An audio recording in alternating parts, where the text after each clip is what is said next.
T-minus 1 minute.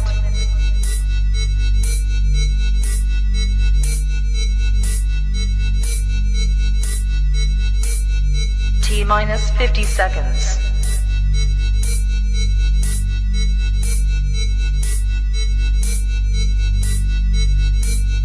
T-minus 40 seconds.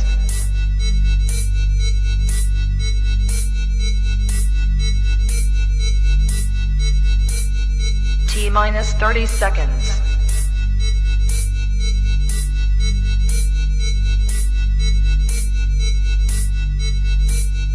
T-minus 20 seconds.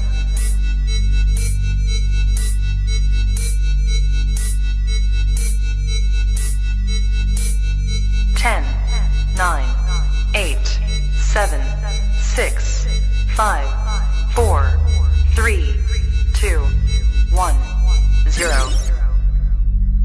What if I get to a place where I'm like, yo, I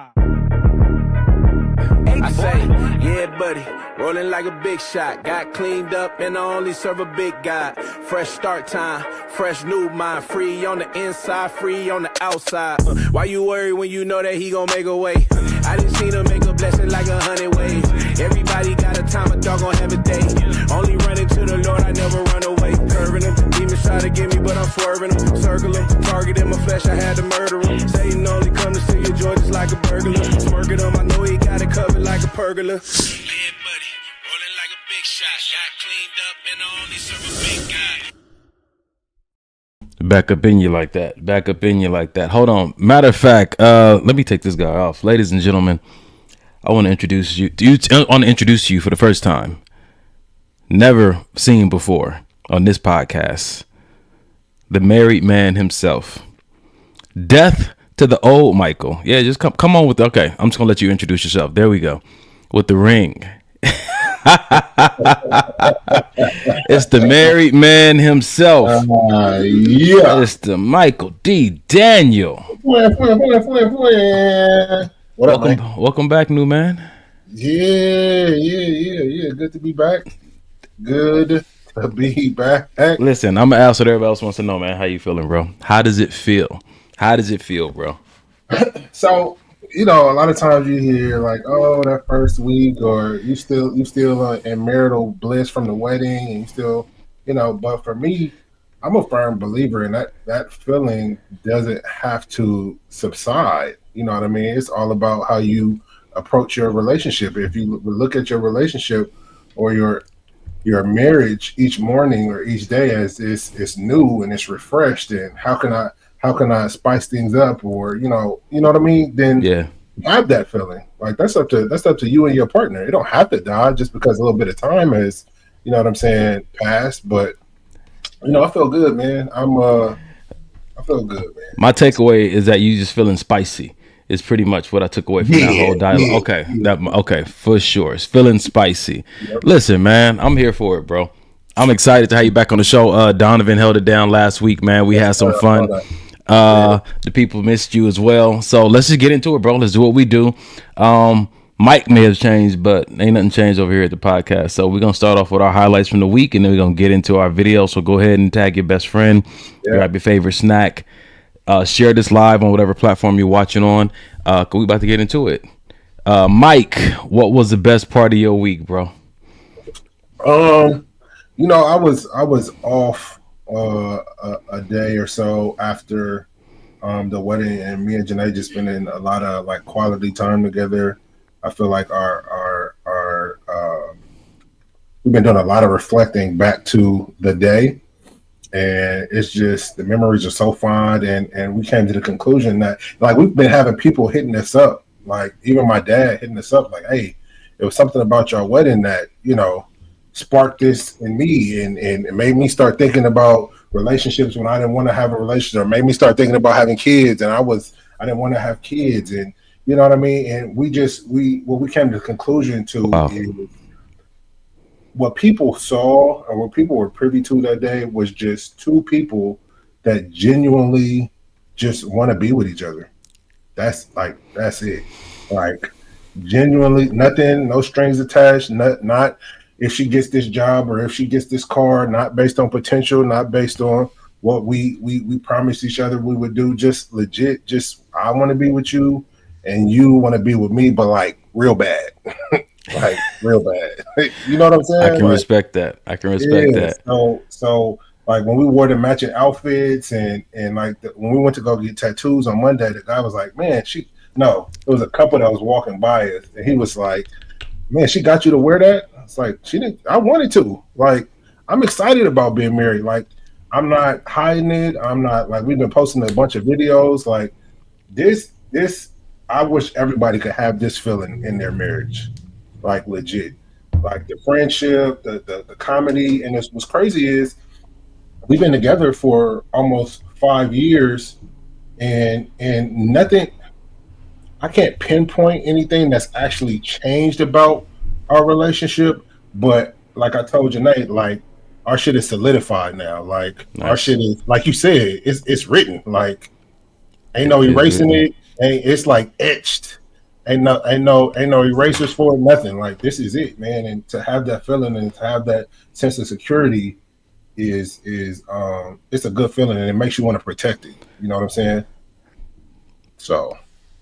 All right, bro. Yeah, it's just the whole week was my highlight, bro. I ain't mad at it. Look, I got a small highlight. It wasn't a big one. What's that?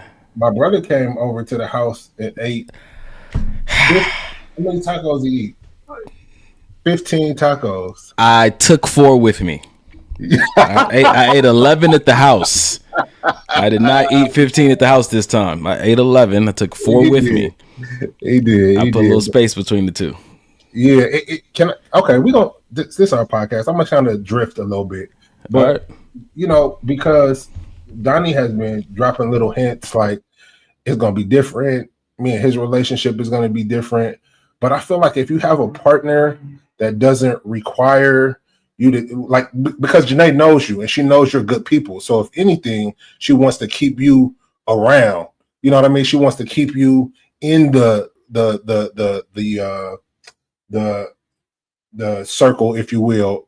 She wants our relationship to flourish just like hers is. And I feel like, and because I was really thinking about like damn, what could possibly change? And I get sometimes priorities may change. Like, oh, I told her I was gonna do this, and now it ain't no I'll do it later, baby. It's I got to get back with you, or I got to go to the gym later, or something like that. But overall, bro, I think that when you have a good woman in a solid relationship and you have a good brothers and good friends, that then those two relationships should be able to sharpen one another. You know what I'm saying? So I agree, man. I think, like you said earlier, though, not much has changed between you guys, and not much has changed. I love to give you a hard time though about about nigga leaving, and you know what I'm saying, he forgot who I am. But in all honesty, bro, you know that I was not only rooting for the marriage, but the requirements that also came with the marriage, bro. I support you guys 100%. Whatever that looks like, there's not an inch of selfishness anywhere inside of my intentions or motives, bro. Yeah. That's a beautiful thing, man. And Jay loves me more now anyway, so I'm on her good side. I feel like maybe because it was her idea to give you the invite. It wasn't mine. So, you know. Anyway, some things just haven't changed, ladies and gentlemen. Mike is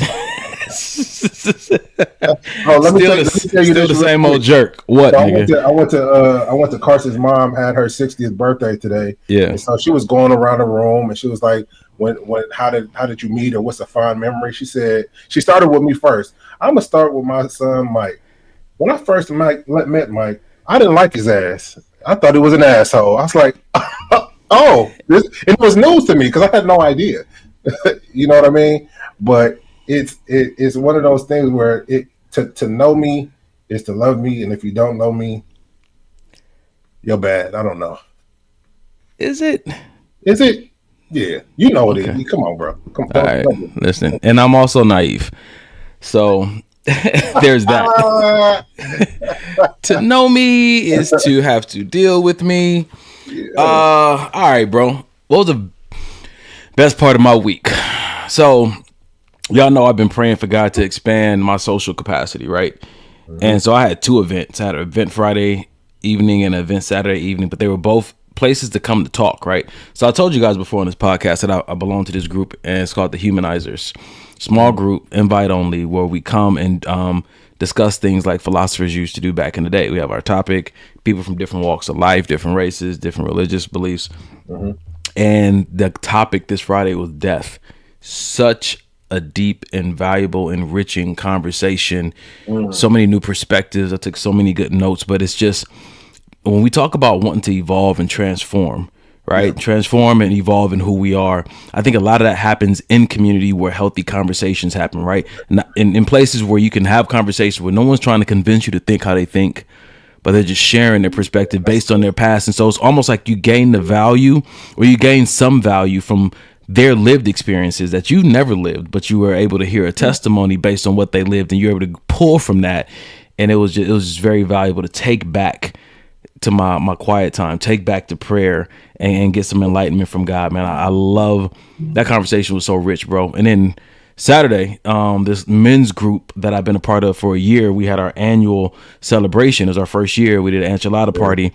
The dude who runs it had a whole agenda of what he wanted us to do. Nice. Bro, we started eating and talking and just having, and we didn't get to any of the games or anything, bro. We just talked, and by the end, everybody was just so happy though, because it was just us men, just iron sharpening iron.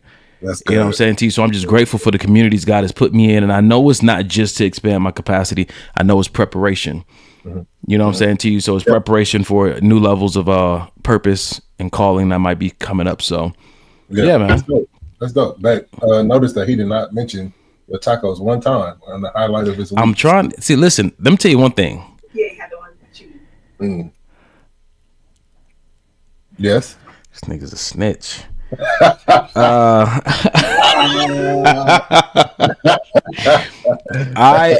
I'm learning to keep certain things private. Man, mom told me, don't you go over there and act the fool with these tacos.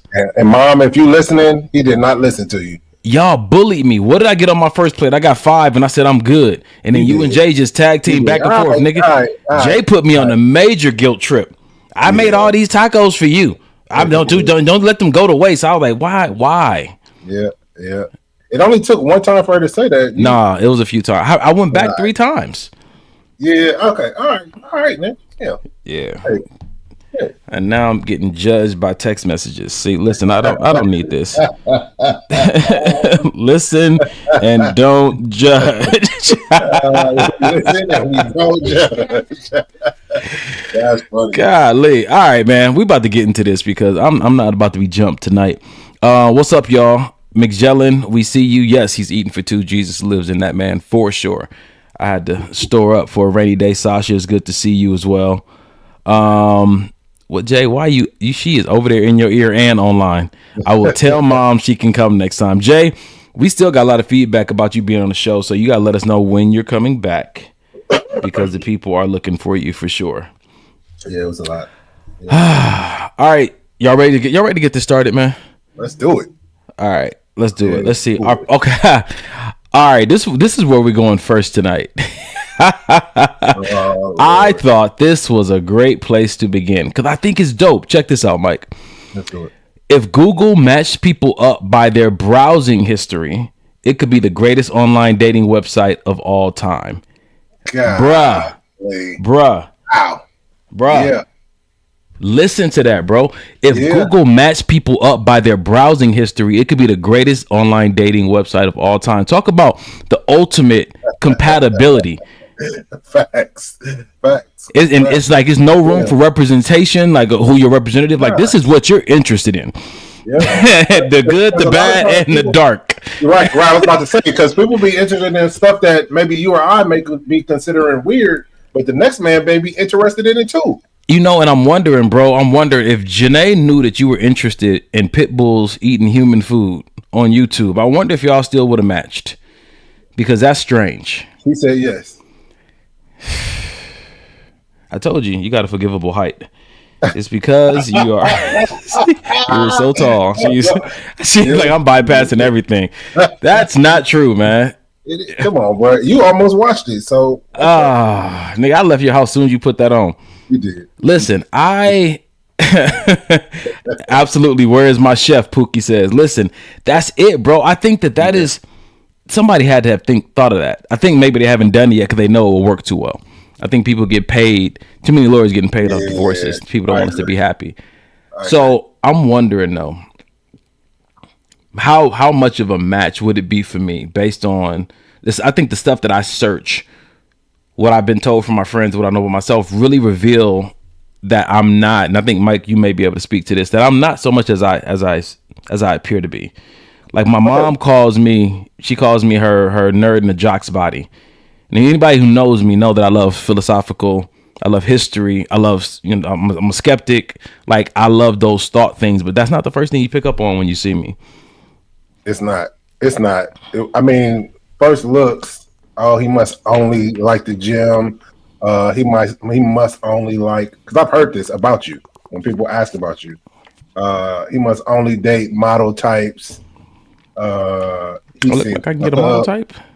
Not to me, but somebody thought so. Listen, I'm accepting with a cowboy hat. Jesus Christ. You saw the tilt. You saw. Moving on, nigga. Shit. Oh God! Wow! I just got called out. Somebody said I just left out the small detail about the rice inside. Yes, there was rice inside the tacos. Oh, that jasmine rice with the little sprinkle. What is that? Sage?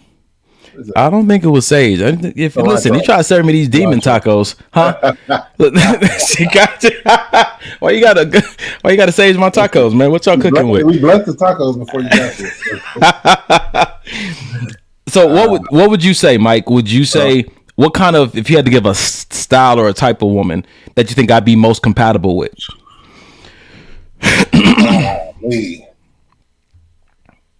It's crazy because I see actual faces.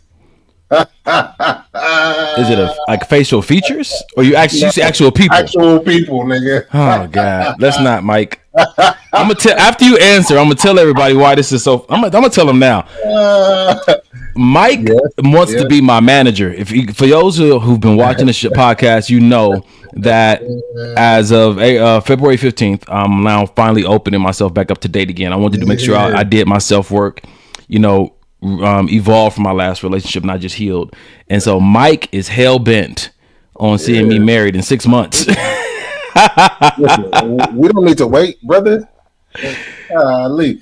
Nah, so the type of woman. I think somebody that's legit down to earth, pretty face, great ankles, nice eyebrows. Someone that doesn't mind being adventurous, somebody that loves to have fun and enjoys life, somebody that is eager to learn about, the word of God, not necessarily, and forgive me if anybody takes this the wrong way, but not necessarily a Jesus freak, but somebody that's like, okay, I want to learn about that. I want to know more about that. You know what I mean? Somebody that is, can teach you something, teach you new things, teach you stuff that maybe you didn't know about. Somebody that's into fitness. But what's crazy is it's so odd because what's crazy is it sounds like a lot, but it's not. You know what I'm saying? I feel like it's just sometimes it's things that you just shouldn't settle on or shouldn't compromise. They don't necessarily have to be non-negotiables, but it's shit. This is what I want. If this is what I got to be with for the rest of my life, we're not talking about I just want to be in a we past looking at I want a girlfriend. We way past that. Now we looking at if this is the person that I want to be with for the rest of my life, these are the things that I would like for her to have, and it don't have to be no laundry list of stuff.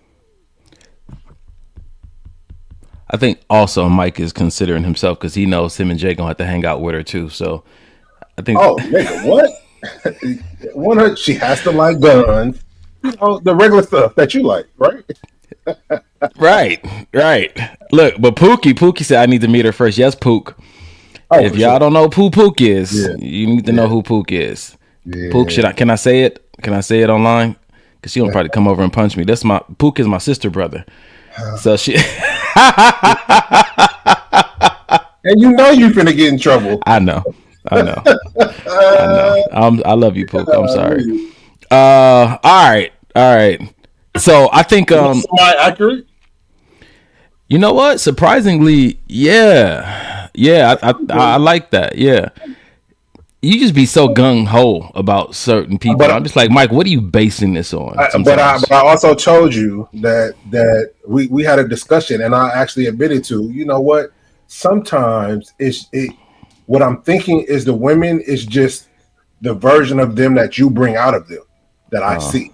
You know what I'm saying? Okay. Sometimes it's the actual woman, but sometimes it's like, oh, this is you with Donnie. I need to see you with you. You know what I'm saying?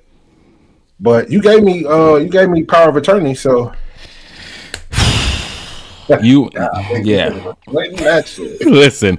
All right, man. I'm ready to move on to the next topic if that's the case. Let's see what McJellen, what you got? She said someone honest, witty, emotionally intelligent, frugal, godly, joyful, ambitious, humble, full of integrity, meek, gentle, creative, who loves to pursue selfless love, just like you, Donovan. McJellen, I appreciate that. It's gonna be interesting because I'm thinking like, have I known that about myself, and did I aim for that in the past? I feel like I've made some very great choices in previous relationships. I feel like I've made some people may not. I didn't say that. Your face said it all, Michael. Nope. I feel like, so this is a conversation me and my friend were having, like where I'm at, right? You know what I'm saying? I don't really dive into like the foolishness, right, of life in general, let alone a relationship. So I don't really come across a lot of that excess drama. And so my friend was telling me, like, you know, being that you are who you are and what you need. I think I put a post up on Instagram and he was telling me, I'm gonna see if I can read it to you guys real quick. The post said, you could be attractive, but your anointing requires someone who matches your assignment.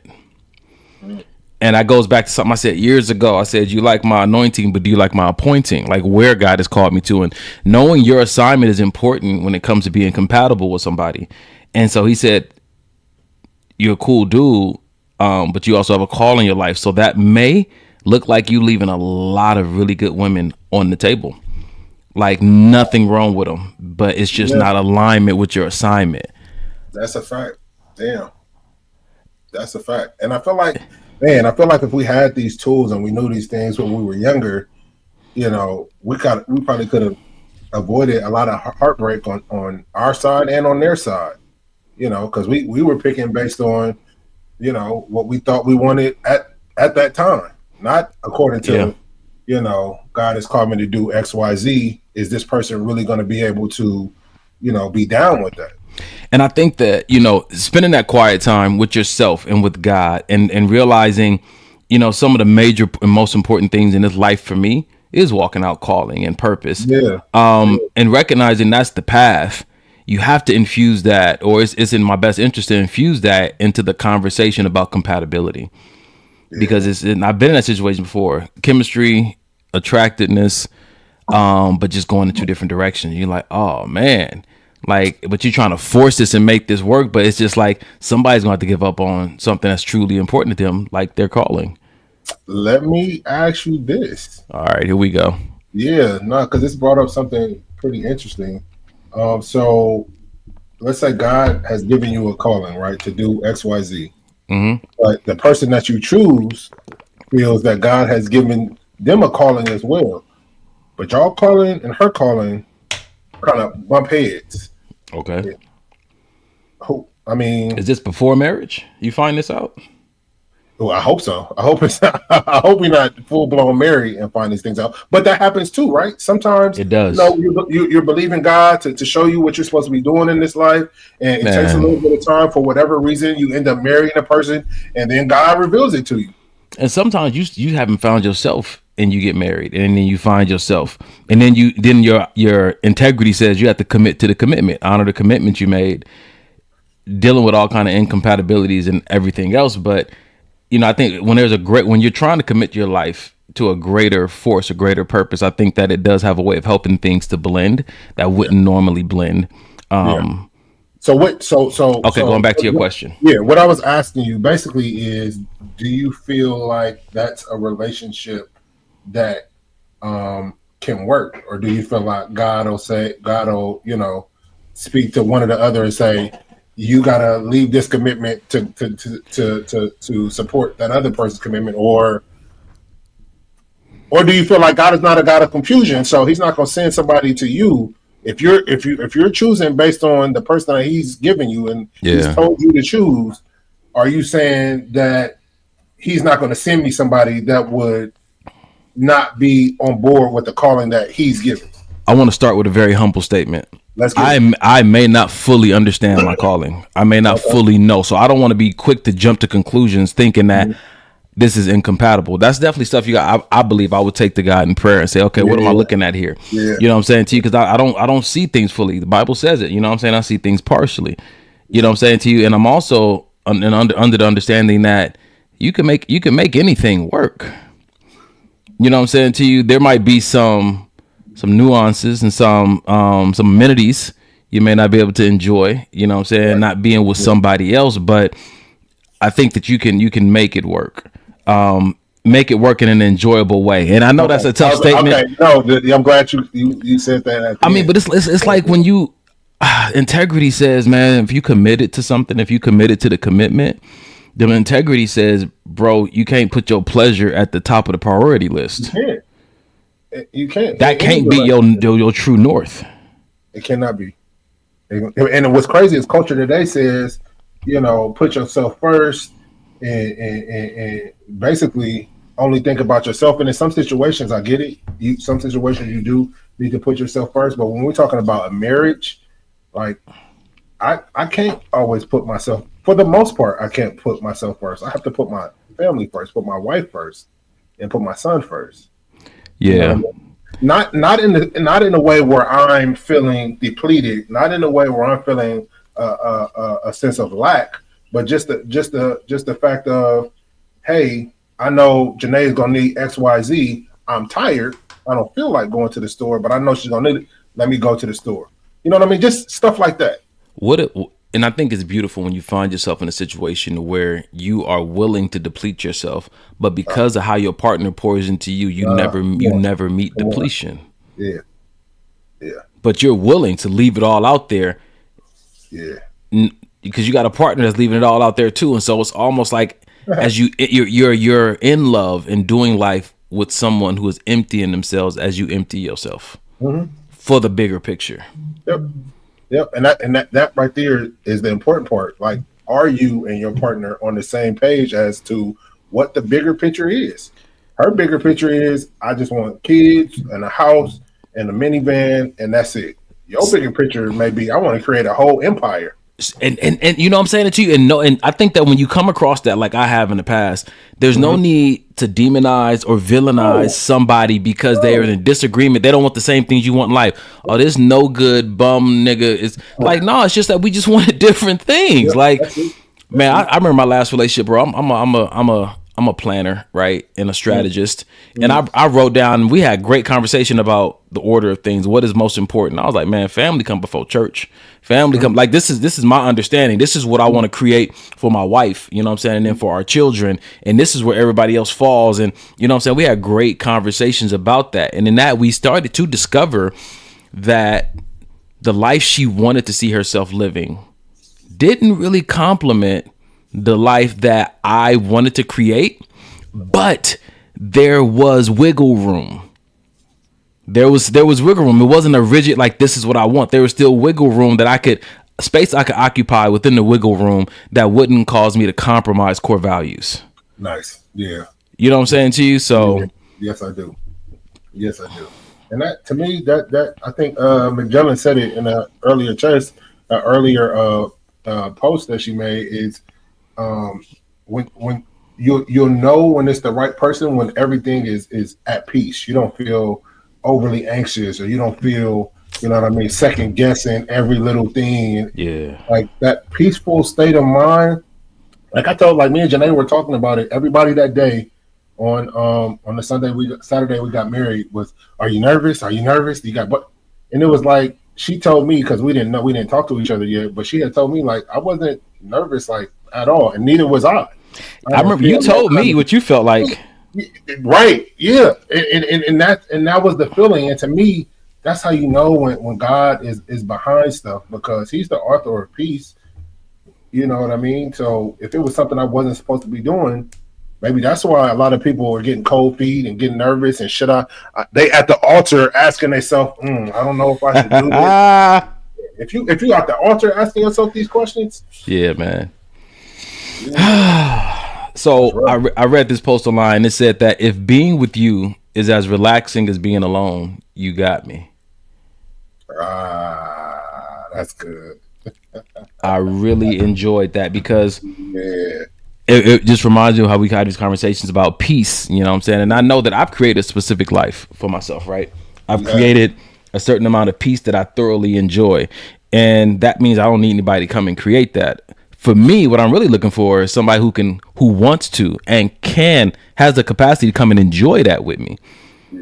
You know what I'm saying? I've created these. I've fulfilled those deep needs. What you got?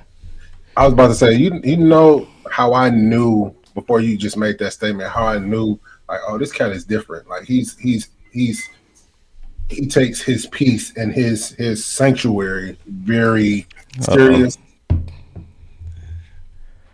You live by yourself. You have a nice house. The way you got it decorated is super nice, like feng shui out the game, and you don't have a lot of people over at your house almost ever, bruh. And I feel like whether I'm right or wrong, but I feel like that's because it's so peaceful, and people's energy can make a shift in that. And I feel like you protect your peace so much. Only selective few get a chance to walk through that front door. You know what I mean? You know, every place that I lived, I've had a name for it. And so this right now, when I redid the inside of the house, I call it the escape room. And so my family comes by, and as soon as they walk in, they feel it. They're like, man, like, and so it's not so much that I don't invite people over. I just don't have people in my life like that in general. That I don't have a lot of relationships with people that feel like they can just stop by. I don't have the hangout house spot. But for the people who are here, they're more than welcome to come over. You know what I'm saying to you? So it's not that I'm keeping people away. It's just that I think that people understand the life that I live and the requirement to be in my life in general, let alone in my house. Yeah, I dig that. I'm on my way. I hate this nigga. Enough said. Hey man, the amount of pop-ups that's about to happen. I'm with it, bro. We've been talking about that for a minute. I'm with it. I'm with the pop-ups. Jeez. All right. I'm looking on Instagram. Nikita May said, we keep ourselves in things that we have no business being in. That is true. No business is the key word. I think we need to find out what's your business here. What up, Nick? She said one partner has to compromise to be the support partner. That's interesting. She said if both people have a purposeful mission, one has to willingly compromise. It's just the hard truth, and usually it's the woman. What you think, bro?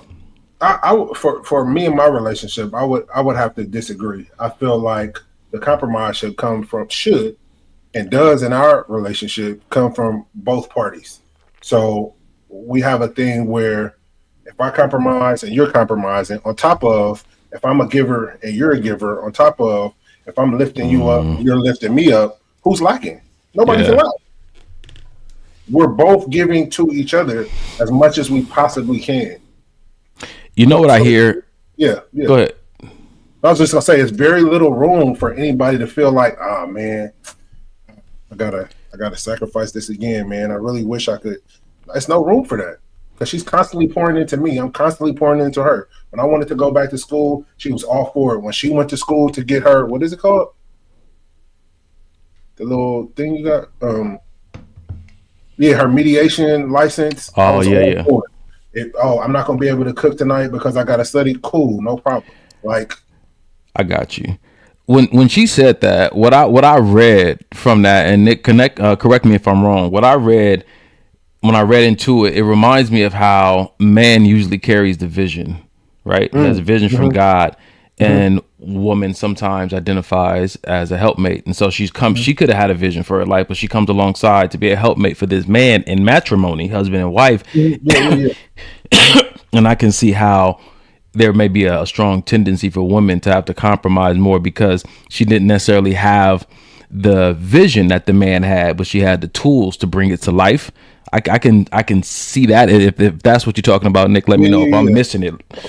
Let me know as well. But you said something very key, and this is not just for women. It's for men too. You said she had the vision for her life. Are we supposed to be living life with the vision we have for ourselves? Because the vision I have for myself, I'm almost positive, goes directly against the vision that God had for my life. So I feel like sometimes if both men and women were more focused on the vision God has as opposed to the vision that we have, then things will mesh well. Again, that sense of peace that God brings. It ain't gonna be chaotic. It ain't gonna feel like I gotta sacrifice. It's not gonna feel like I wish I could or I'm too old to. It's not gonna feel like that because we're going based on God's perfect will as opposed to I gotta have a kid by the time XYZ. Yeah, so I'm gonna just hurry up and have this kid 2 years later, and now I'm a single mom or I'm a single dad because the vision I had for my life.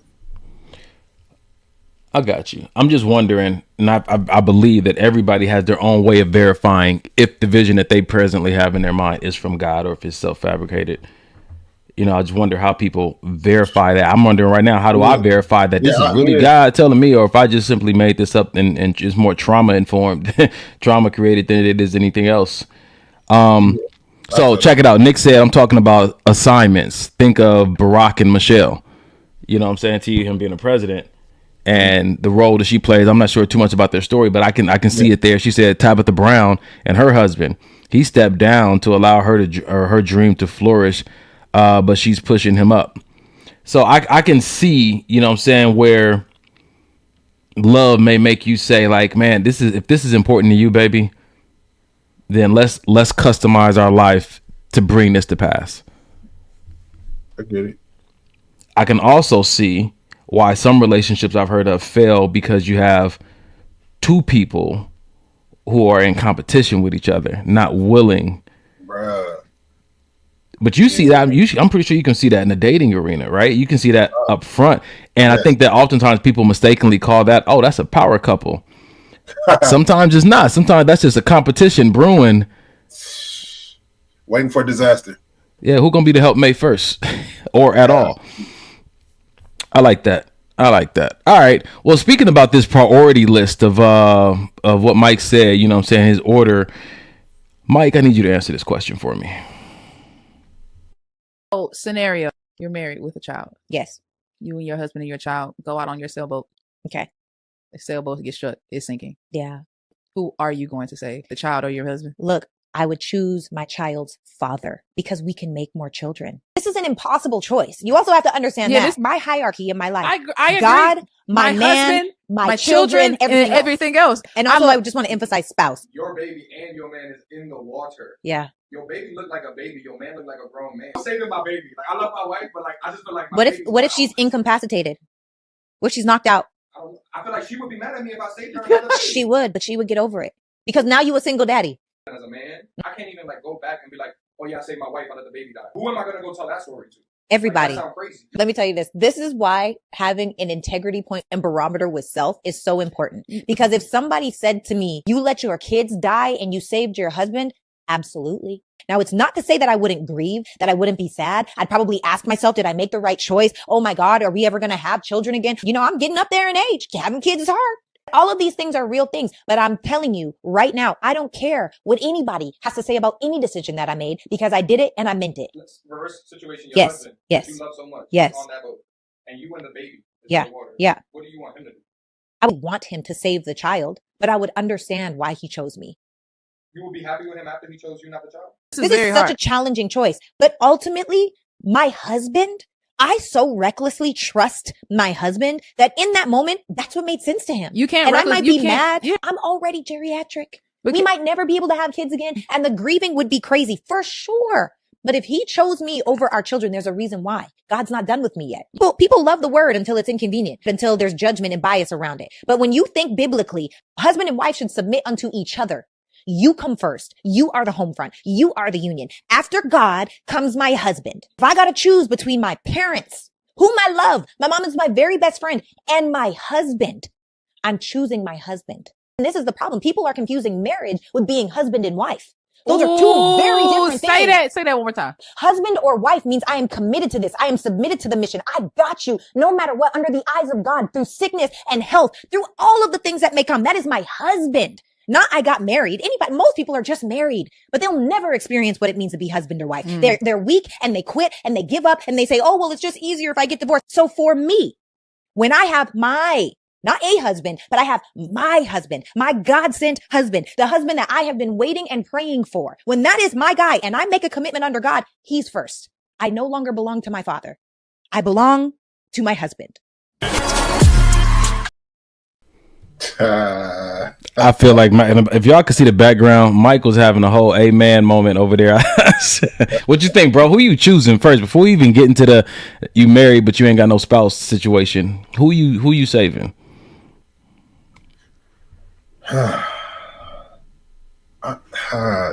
It's a hard question for me to answer simply because the way that I know we do stuff. So but when we get out on this boat, we're gonna have conversations such as this before we get out there, and it's gonna be the type of situation. Hey, if this happens, you need to swim the denim, and I could come get both. It's so many things that the way that me and Janae and Denim are in our dynamic, especially talking about like outdoors type shit, and the way I am, is completely different. But they're both incapacitated though. Like they're both unconscious. They're floating on the water.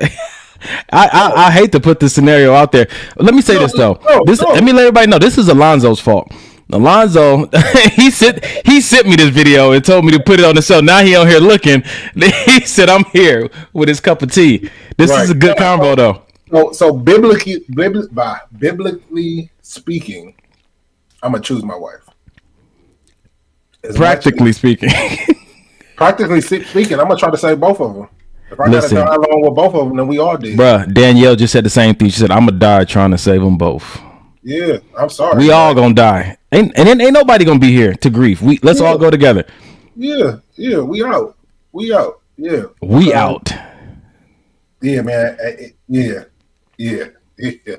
Mike, you got people on they believe in you, bro. On Instagram, they said Mike gonna get them both. Ain't no problem. Hey man, I feel like, and you know me, and I know you. I feel like if that time ever happened, we would figure out some old MacGyver type. Let me tear off half of the boat and throw this half over here. And I was gonna ask you, Mike, who do you have to sacrifice myself to save both of them? I do that. I was about to ask, who do you think I'm saving? I think you're on the same boat. You finna try to save yourself. This nigga just go. This nigga Donnie. Oh damn. Y'all had a good run. Listen, to everything there's a season and a purpose under the sun.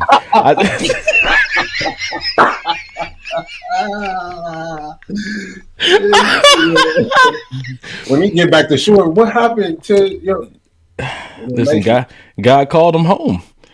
Nah, it's funny though, because at the beginning at the beginning of the video, she was strong. She's like, you can make another kid. Yeah. God. That was a jab. That was like, Listen, oh God. So just having to make a hard decision. I'm saving my wife. Yeah. I'm gonna say I'm saving my wife first. Yeah. And if for some strange reason I can only save one, and that's presented to me, I'm saving the wife.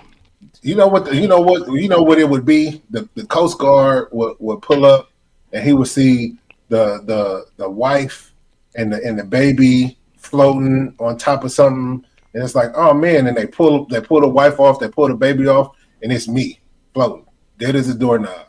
But I had to get out there and save them. So you just made her a single mom, is what you're saying.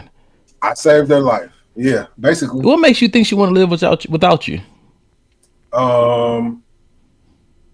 She wouldn't be without me. I hear this nigga. I'm with you in spirit. Come on, man. Listen. No, nigga, no. Yeah. So I think this comes back to cultural programming as well, right? You know what I'm saying to you? Because out of all the people who answered when I put this on my Instagram story, nobody said, you know, we all dying. Like I'm taking my family with me. Like ain't nobody staying. I think that's a cool little approach, because I think that the pressure the person would be under in that moment, right? As she was explaining her answer, how do you explain this to that person's parents? How do you explain this to, you know, saying your friends or to society? And she's like, it was my decision. Even when she flipped, when the interviewer flipped the question on her, like, what would you want your husband to do? She said, I would want my husband to save the child, but I would understand if he saved me instead. Yeah. And I feel like that's what would be in that situation with me. Like, so, save the baby, but. Yeah. So let's see. So Nick says Sarah used to do Herbalife with me. I remember her. Yeah. She said, I'm pretty sure if she didn't follow her assignment individually, she wouldn't have been able to develop her brand as a podcaster. Now she's prepared to take that stance. Is she married? The young lady that was speaking? Don't know. So everything, it could be. So this is the question right here. She said, so one of the mother friends said, I question if she has any kids, because I can say after being married and having a child, I would choose my child. A husband does have your heart, but the child is your heart. There's a difference.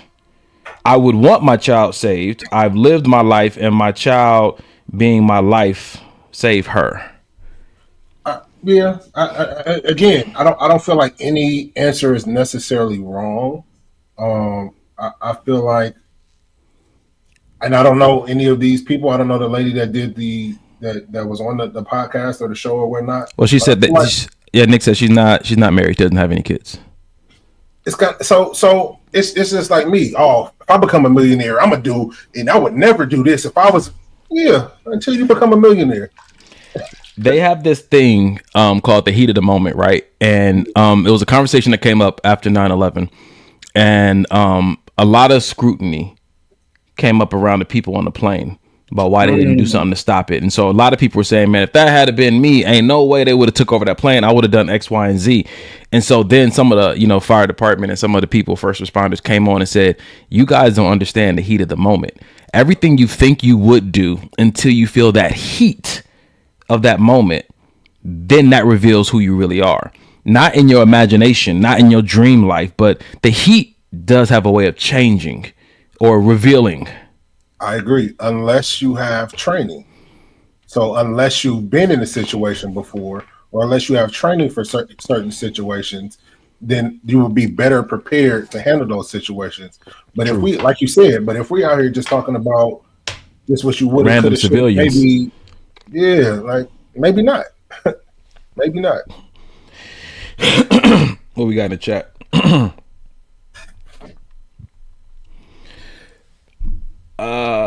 Good on IG.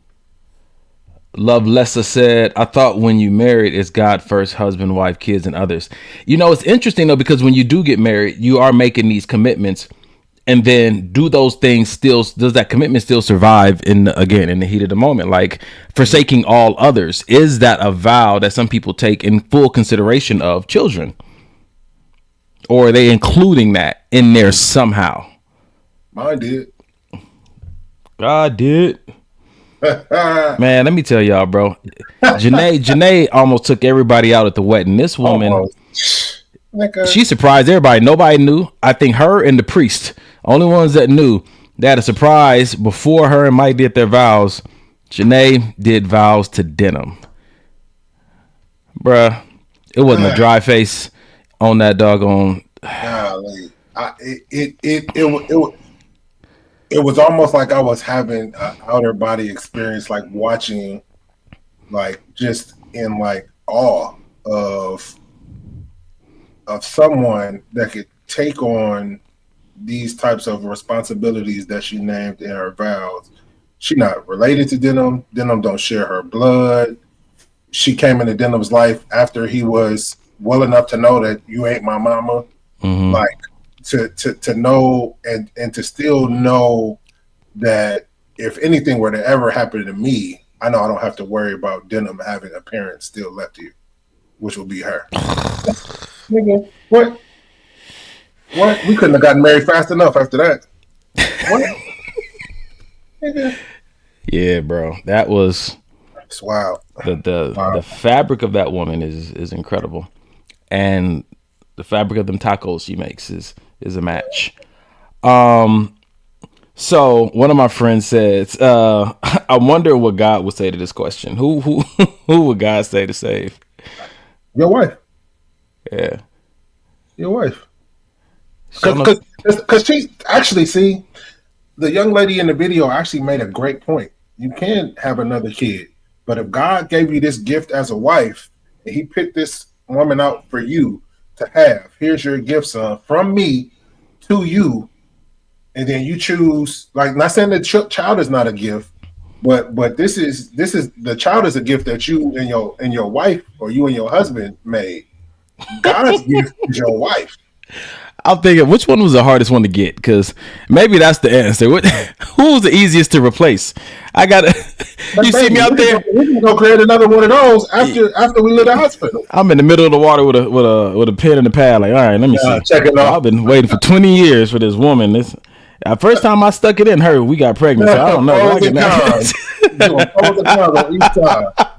But the nigga is only 5. Yo, Carson's stupid, man. FTK.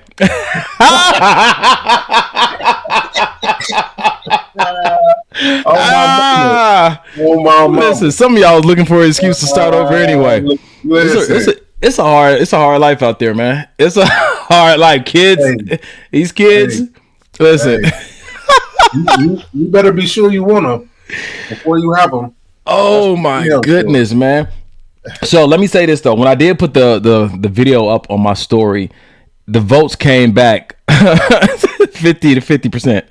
So half the people were like save the kid, half the people were like save the spouse. Yeah. So because that's a conversation when your kid get a little bit older. So dad, so what happened to mom? Yo ass. I let her drown, son. What? Why you didn't? Did you try? No, I did it like that. But if you saved a wife, you don't even have to have that conversation. Oh man, I don't know now. Hold on, because remember now the reason some divorces. Listen, so I don't know the percentage because I think they be making percentages up anyway. You make one up then. Okay, cool. 30% of marriages fail because. Prove me wrong. Fight me, nigga. 30% of marriages fail after they have a kid, right? Because the man now sees that there's a greater need to be responsible, so his commitment starts to shift towards his job. And the woman sees this child as a major responsibility, so the love that she had for her husband now shifts towards the child.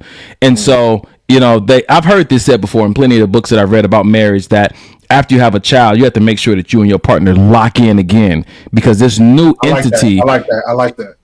Yeah, this new entity in the relationship can make you guys think that a new priority has entered. Mm-hmm. This is a blessing and an addition of stewardship that God has granted you to because you have prioritized what you prioritized, which was God and each other. And to change that would change the dynamics of something else. And so if now the child is first to both of y'all, where does that leave your relationship with God? Where does that leave your relationship with your spouse? I like what Bailey said. He said, so for the ones that say save the kids, I would question how much value you see in your mate. So I was going to say that too. So when I was looking at some of the people, my friends who said save the children, you asked the question like, well, are you married? Have you been married to someone that you wanted to be married to? Because again, sometimes just that feeling that you only get from that one person may impact you in such a special way that you're like, man, I can see why some people said to save the spouse. Yeah. But if that's something you've never experienced before, like me, I've never been married and don't have any kids. Yeah. You know what I'm saying to you? So I can only use my imagination to answer, which is fun, but who knows? Until the moment will never arrive. So I'm not even put myself out there. But it's still interesting. But at the end of the day, is there a consensus, at least between you and I? And I could probably speak for do your abs, bro. Huh? I said do your abs. That was your I could probably speak for me, you, and Carson when I say the consensus is the first train of thought would be, how can I sacrifice myself in order to keep these two alive? Okay, nope, taking you out of it. Look on this man's face. I thought we had settled on save the wife. No, we're not. We switched it up again. Let me know, nigga. Text me the answers so I don't be on here looking like a fool. Right. I'm just. Right. Yep. Moving on. Yep. Car said 100%. Yeah, 100%. 100%. No, you can't say 100% now. Sure, I can. I just took me a minute to identify what you were saying. Oh, yeah. Listen, I'm gonna grab both of them and we going under. Going under. Listen, Danielle, I was confused. Don't do that to me. Yeah. Speaking of Danielle's birthday is on the 5th. Happy birthday! Happy birthday! She been over here faithfully rocking with us. Yes, I think she said she's celebrating all month. So I saw that on one of her posts too. Yeah. Look her up and send her some money. She likes potatoes. And that's it. And working out. Dumbbells or I don't know. And working out. She said, why am I thinking about the Titanic? When what's her name? Rose, when she let old boy die? Why she didn't let him get on that little plank? That was Jack's fault. He didn't want to. He could have climbed up there, scoot over. Let me tell you this. Let that have been Janae. If you don't move your ass over, I'll get on top of you if I need to. It wasn't Jack's fault because she was married, wasn't she? Wasn't she married to that guy? Hey. Side nigga got to drown. Side nigga. It didn't say who you saving, your spouse, your kid, or your side nigga. Okay. Jack was a side nigga, wasn't he? We didn't look deep enough into the movie. That's what happened. Yeah. They was calling it out. Like the Titanic is this love story that people love, but you was fooling around with side nigga. The Notebook. That wasn't her husband. Noah was not her husband. That's wild. What are we doing? What are we doing, people? And these are the favorite ones. Y'all need to go watch Forrest Gump. Is that? Yeah. Gee whiz. Well, okay. Jenny. Oh, okay. Anyway. Yeah. He said, you niggas actually saw that movie? Yes, I watched Titanic. Oh, yeah. Titanic was a long-ass movie, but it was good. Yeah, man. All right. Okay. Oh, Pookie said she wasn't married, engaged, and she gave back the ring. Okay, Pook. Listen. All right. Car said the Notebook. What we doing? Listen, I had to watch the Notebook recently, bro. I'm doing research. Let me just call it that.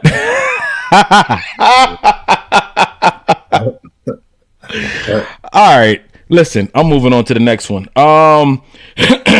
There's a direction that I would like to take this podcast right now.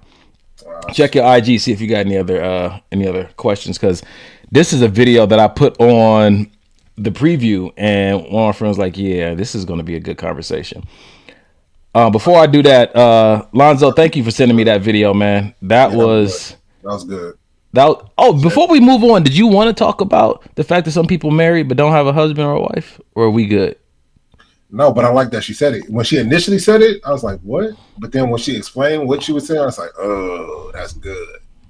That's good. So, I mean, we can, but it's a lot of married motherfuckers. It'll pop up later on. I'm going to play this one because I might fall in this category. Here we go. A little clarification on that. I mean, if you're marrying a man who's 45 plus and he's never been married, meaning you are his first wife. That's what I'm talking about, not any subsequent marriages. I feel like it's dangerous for two reasons. Number one is, it's more likely that you're probably not his type.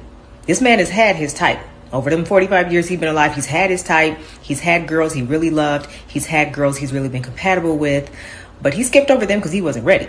When he did become ready, because, we think age is never going to catch up with us. But when you do realize that, oh, shoot, I done lost my hair. I'm bald. Oh, shoot. I can't play ball like I used to. My joints and my knees kind of going out on me. You can kind of see age creeping up on you. Then he start to panic. Oh, God, I got to find me a wife. I got to have me some kids. First thing he does is try to go back and get them girls he had before that he really did like. She ain't the same woman, if she's even available, and she definitely don't look the same because she probably done had some kids. So then what he says is, oh shoot, she'll do because she's right here. That's you. You the one who he's saying will do. Probably not really his type. Not the best girl he's ever had. He's not his favorite. Not the one he's most been in love with, right?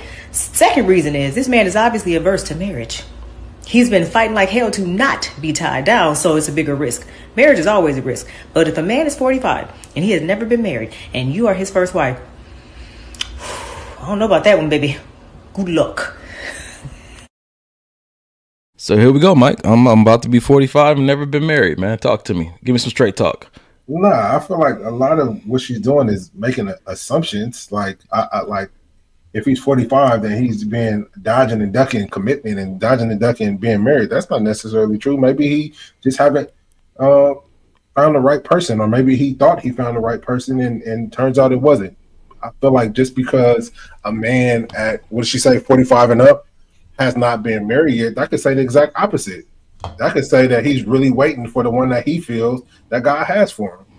Like, we could make up any kind of hypothetical for why this man ain't married, but just to say, if he ain't never been married by 45, then run for the hills. That's some bullshit. So do you think it's any validity to it? Any at all? Yeah, it's all valid.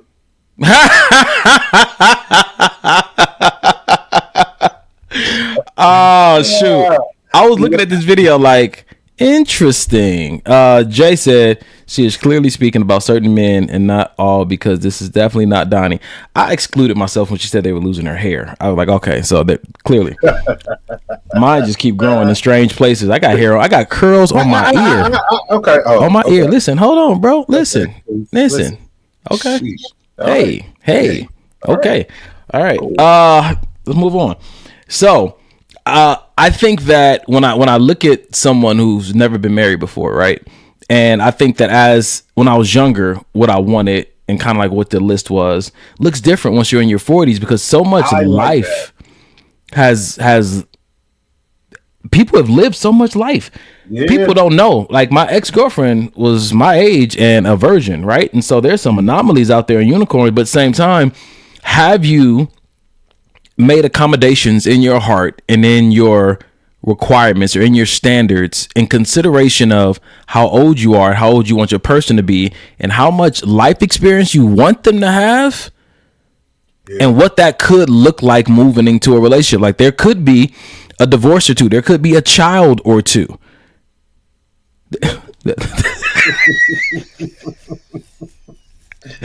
You just gonna talk about me without talking about me, huh? Cool. I'm just wondering, like, have people updated their list, or have they had a good check-in with themselves according to the reality of you're 40 now?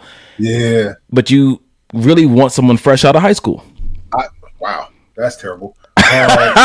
Listen, so I feel like I had that wake-up call while I was in this relationship. I just found myself, when I first got into the relationship, I thought I knew what I wanted from a partner, but it was still my 30-year-old stuff that I wanted.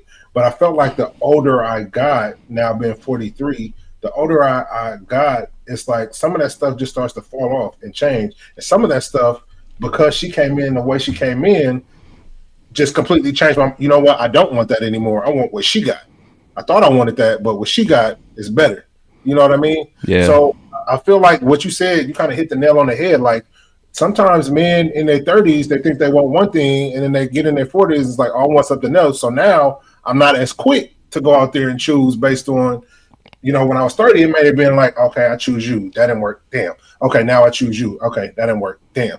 You know what I mean? Almost like serial dating. But now in your 40s, as men, we should, if we're still dating or looking for a spouse, looking for a wife, we should be doing everything with intention to be married. Should. Everybody don't want to be married, but those that do, if that's your goal, everything you do, whether it's dating, whether it's asking for a girl number, all of it should be done under the guise of you could be her.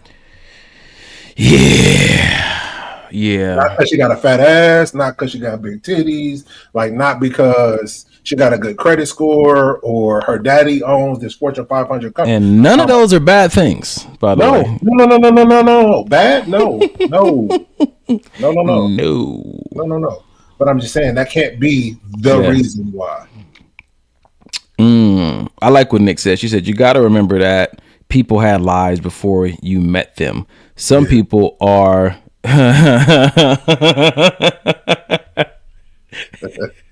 Carl said those. Oh, nigga, he said those things help my G. I swore I read those thighs help my G. So pray for me because listen, me too. I didn't recognize until I've opened myself back up to dating that I need to put myself on a shorter leash because I've like deprived myself from like a lot of different things. I'm like, whoo, especially going to the gym we go to, nigga. Whoo. Janae gonna say, "Oh, that ass walking around here." Listen, I listen. So I had to remind myself, Donovan, the path is purity. The path is it's easier when you just ain't entertaining nothing and kind of do. For sure, it's a little easier. It's kind of easier when you're doing your own thing. Look, I had 3 different answers. All 3 of your personalities. Listen, I was trying to be honest. Like, oh, it's easy. No, but it's a little easier. It's a little easier. But now that you're open and stuff and you know that that's going to be a part of your, maybe soon to be reality, you like, first date, we're not kissing. Are we not, like, remember what you've learned, my son. Jesus, man. All right. So going back to what the chat was saying, who was that? Okay, hold on. I think Rashonda had a whole little. They flowing in. Hold on. Yeah, they are. Okay, well, let me read this first. Danielle said there are a lot of women who are over 45 and haven't been married. Does the same go for the woman? I think somebody said, Nick said that's a red flag for women too. Over 45 and not married before. I wouldn't see that as why. Why is that seen as a red flag? Let me learn something. Somebody help me. Because it's a lot. I just feel like. If you allow it to be a red flag, I get it. We can like old girl said, you can make up a whole bunch of different reasons that you don't even know about why they. But to count them out because they're 45 and not being married, I don't think that's cool. And so remember, I've said it on the show plenty of times. A red flag is a psychological allergy. Yeah, it doesn't mean that person's bad. It just means that psychologically you have an adverse reaction to that being a truth about them. Doesn't say anything about them. It says like I'm allergic to peanuts. Some people love peanuts, right? But that's a red flag for me. That tells me to stop. Doesn't tell me that they're a bad person. This is interesting though. So as I'm, about to turn 45 this year, mom is like, date somebody young so that you can have kids.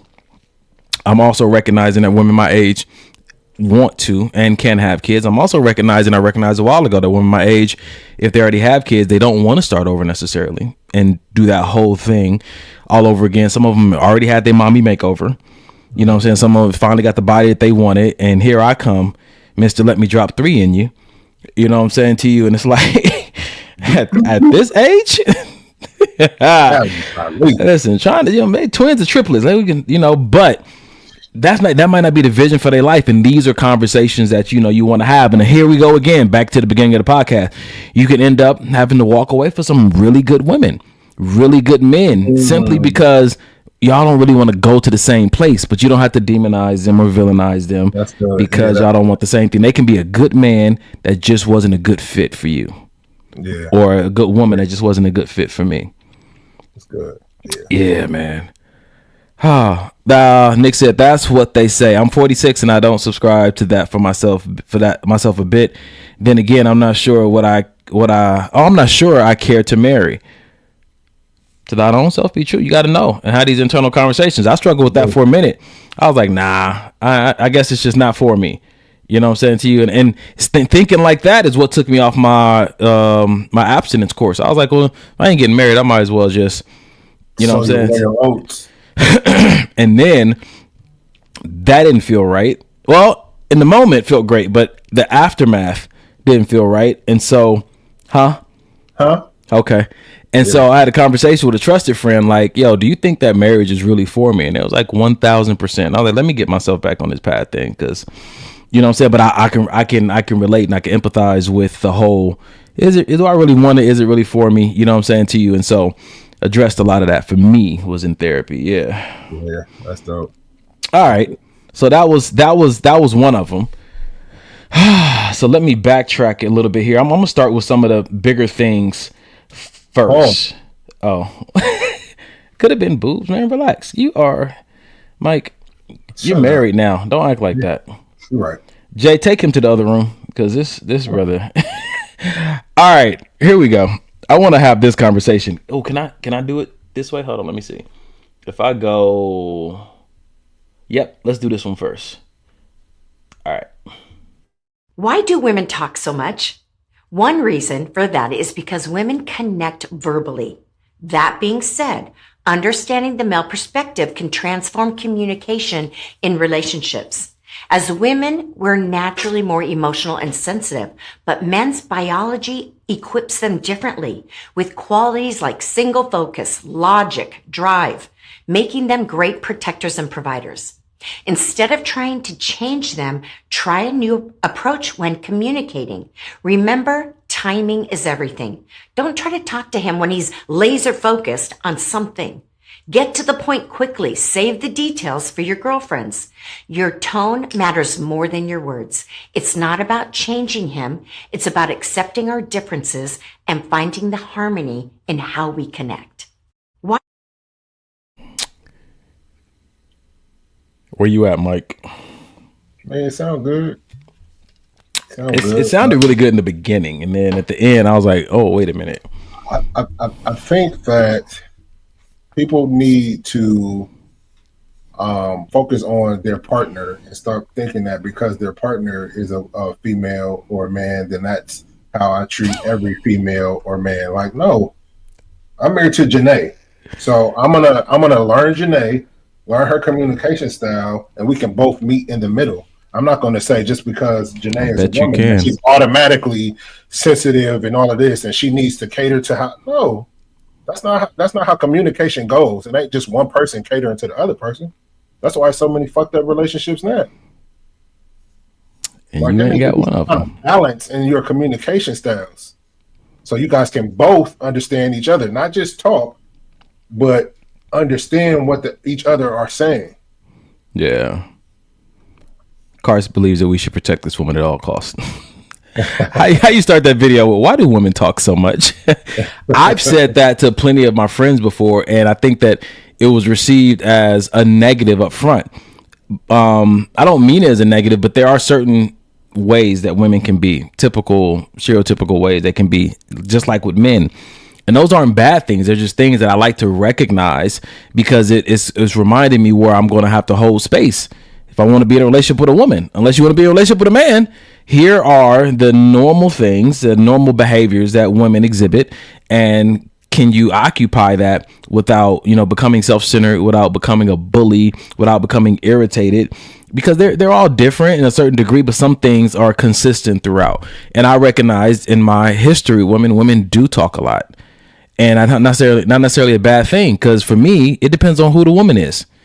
Some of them I'd love to hear how much they talk. Some of them that's a lot. It's not so much that you're doing anything wrong. It's just the reality that I don't hold that capacity for you.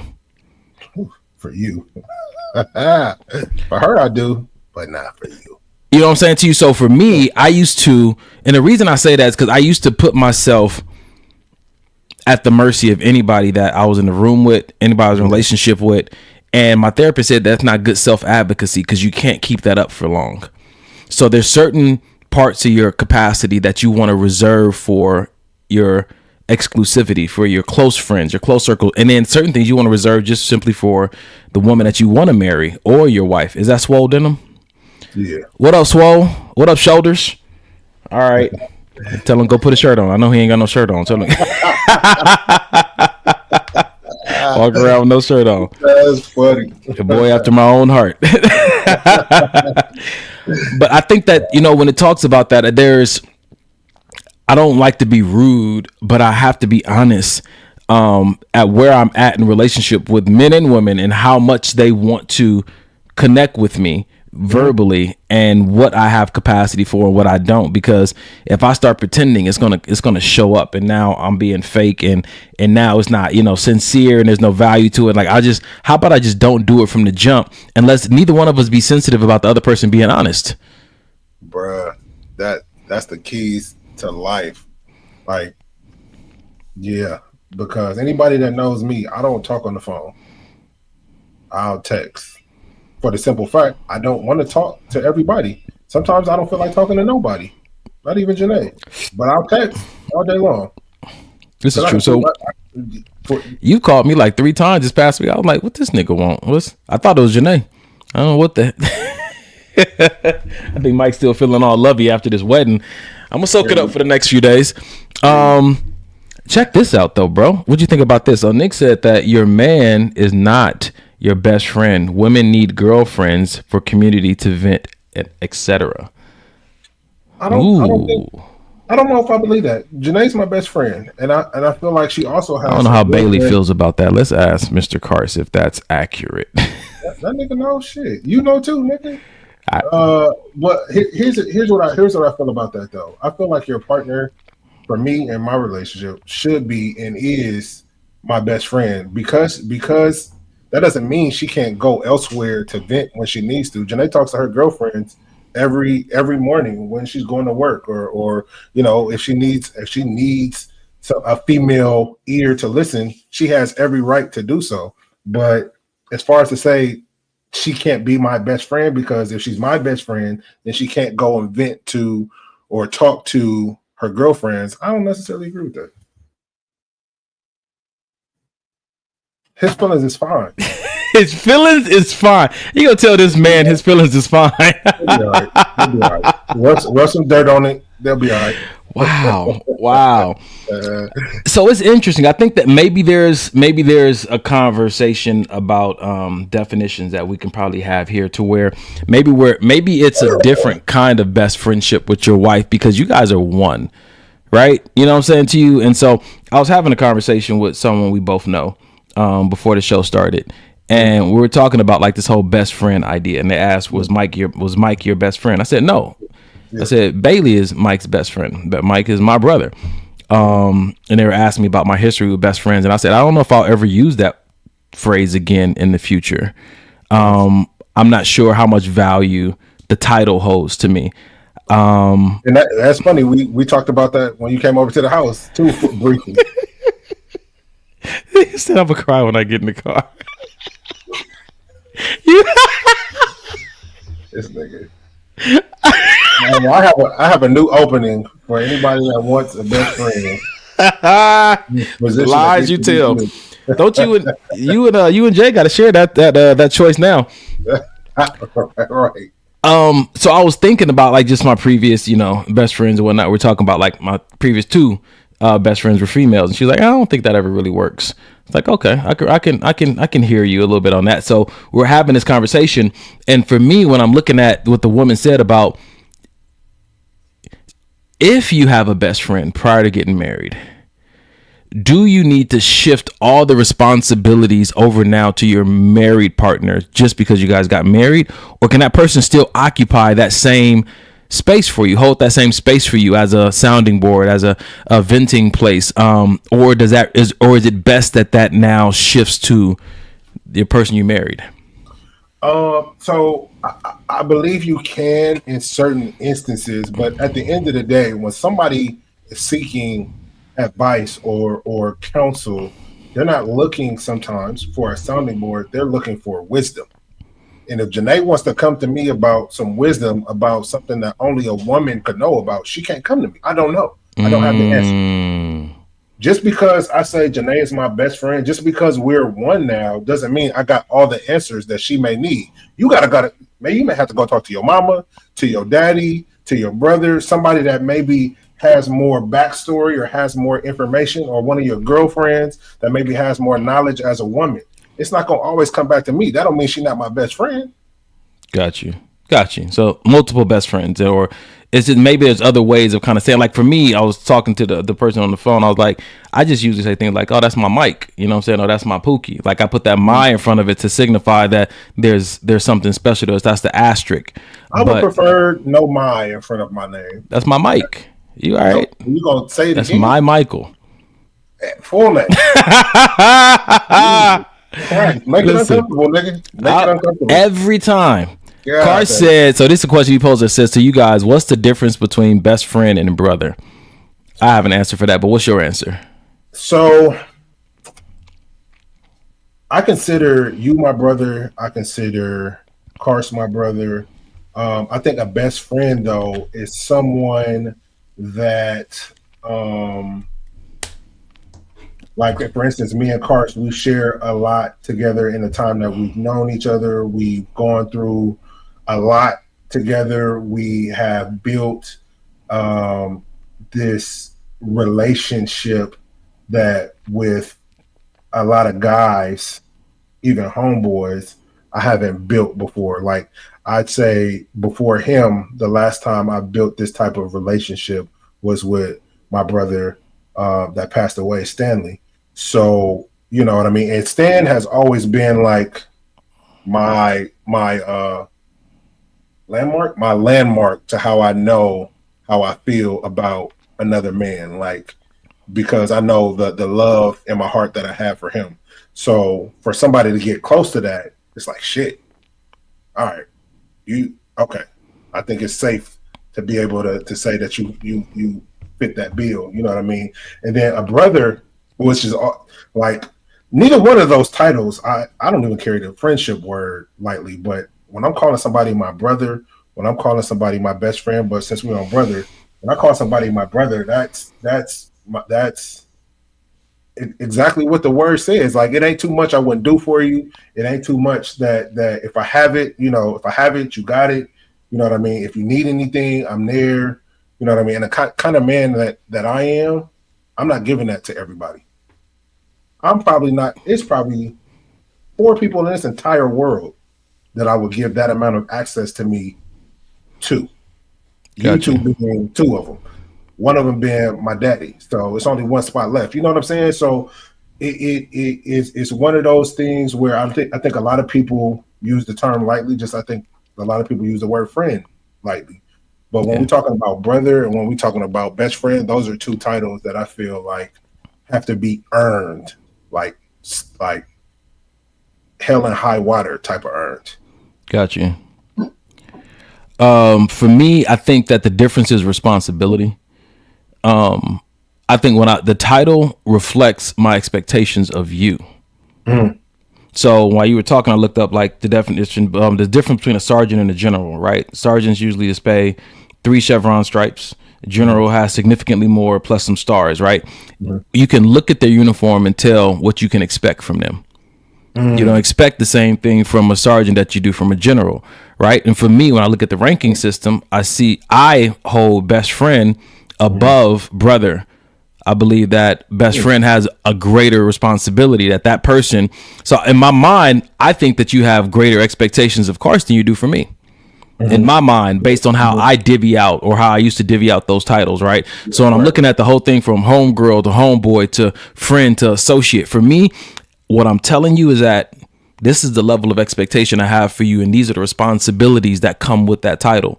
If you don't want it anymore, if you don't want the responsibility, then we can get an appropriate title that fits the responsibility that you do want, but it doesn't change my love for you. This is not about love, intensity of love. This is about responsibility in my life, role in my life. We all in the army. You know what I'm saying to you? But here's the expectations. And if ever that, and that's why it's so fluid for me. If ever this responsibility becomes too much for you, my love doesn't change, but your title might, just so that we can all identify what's the proper expectation. If something happens to Mike, you know what I'm saying to you, in my mind, it's like best friend should know where the files are, where the social is, you know, where all that stuff is.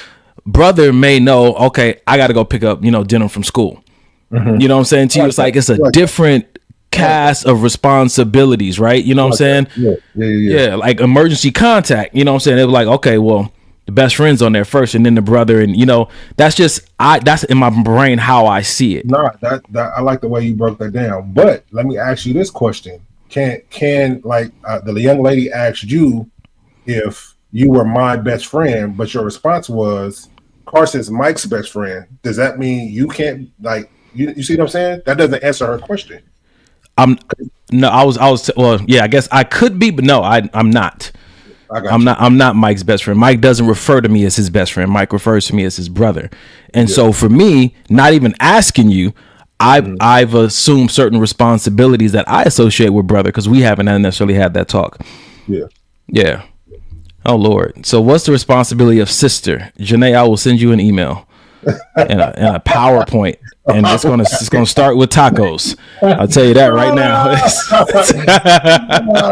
Or you have more than one best friend. You got many as you want. I guess so, right?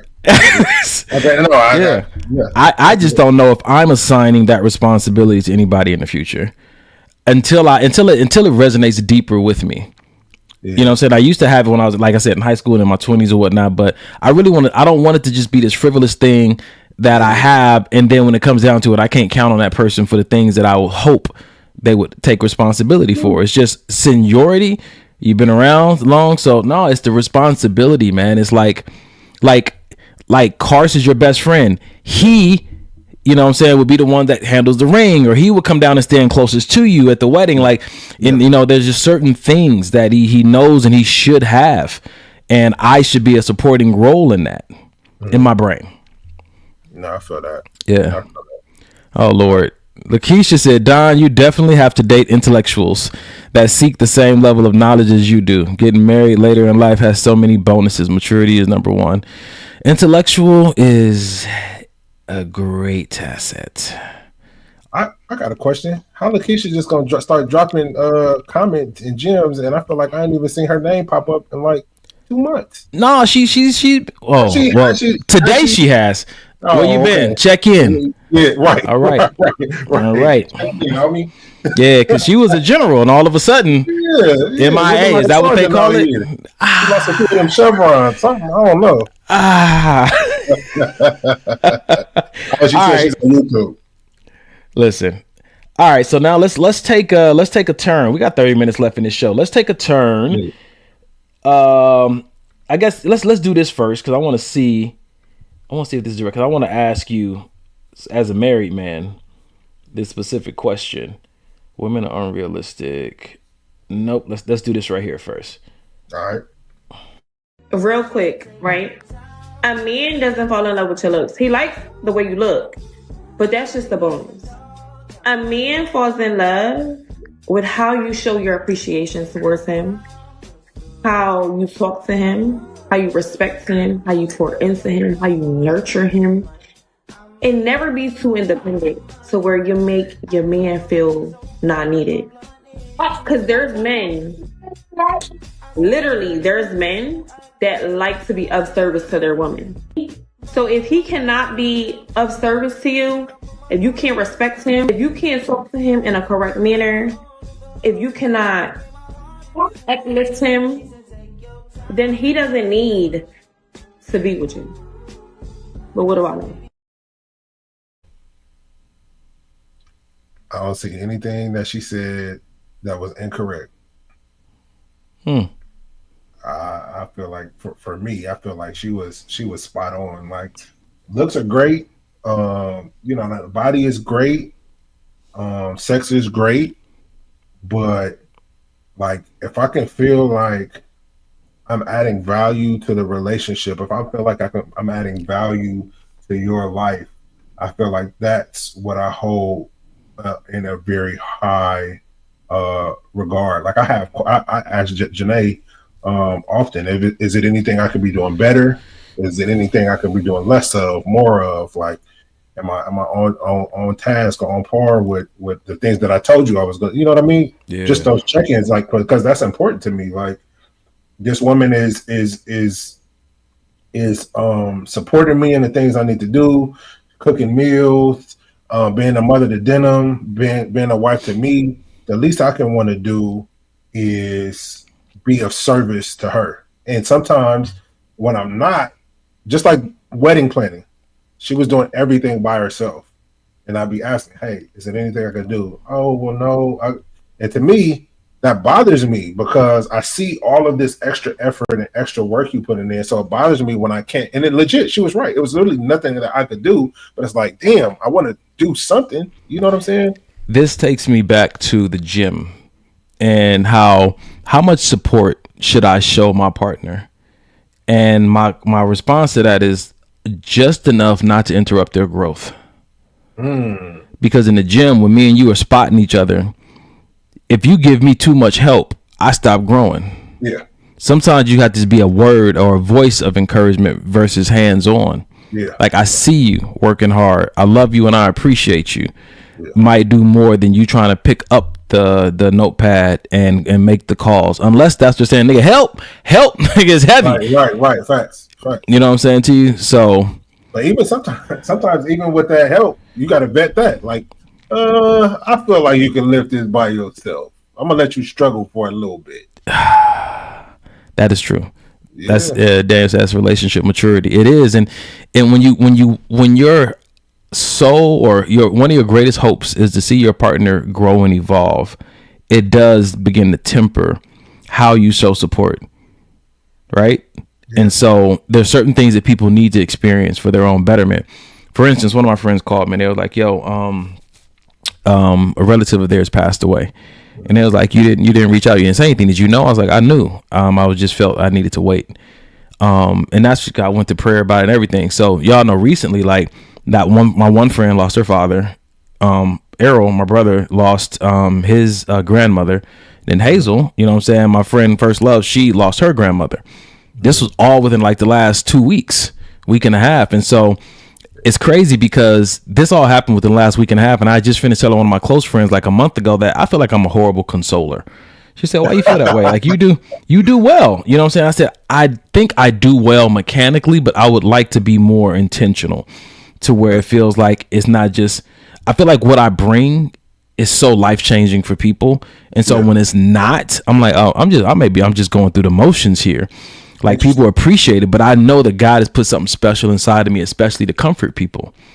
Interesting. And so when it doesn't come across that way, I'm like, am I really invested here?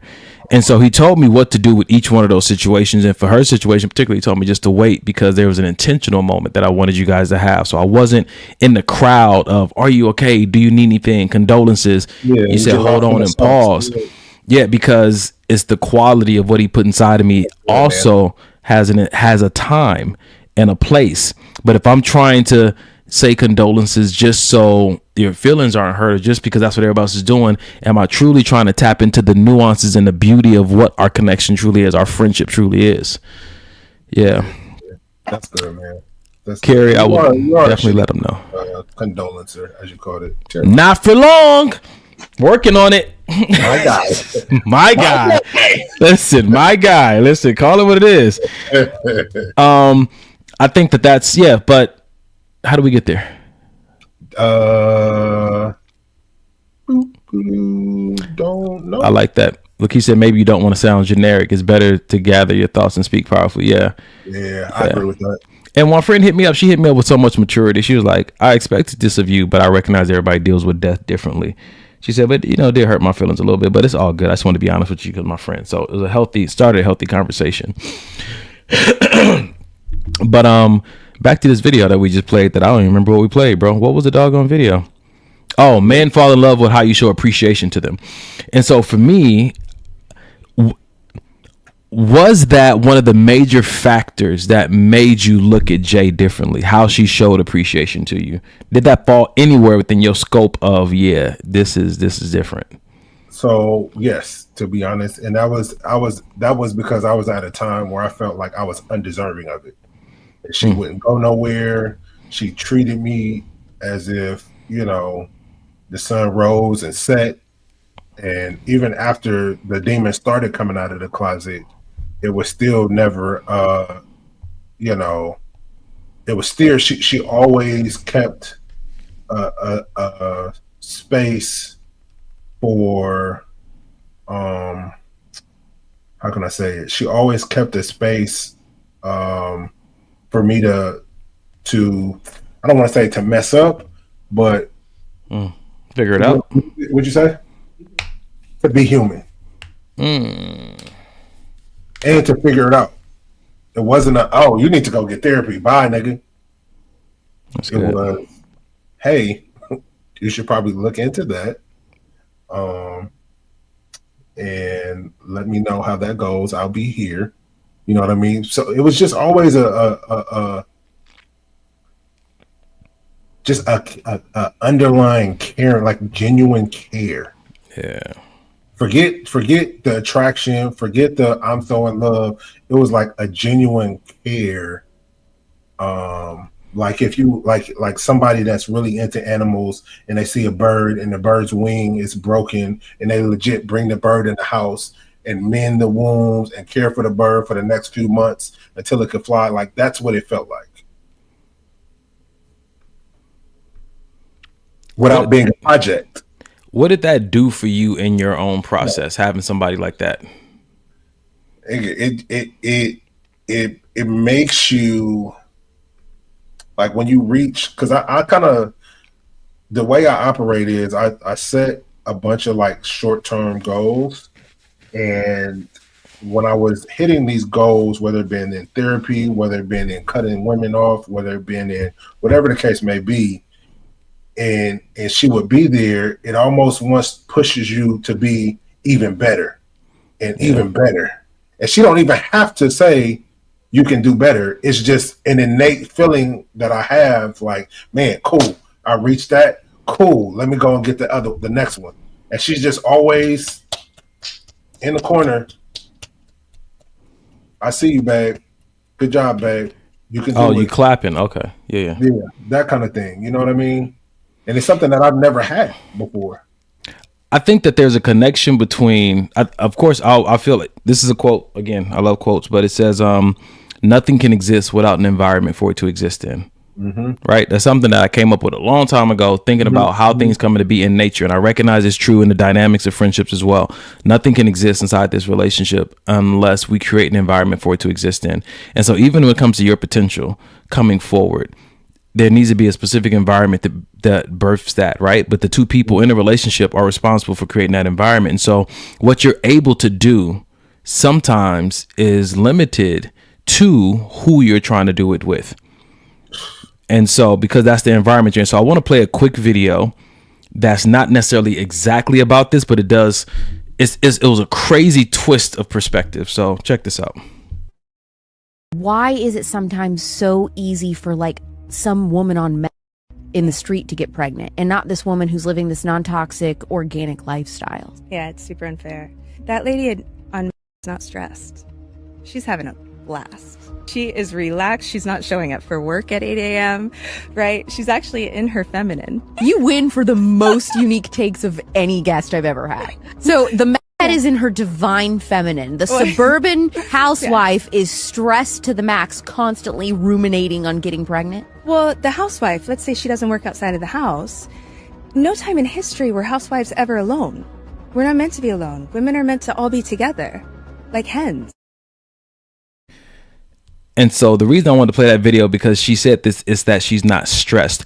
And oftentimes people prioritize success financially over mental health.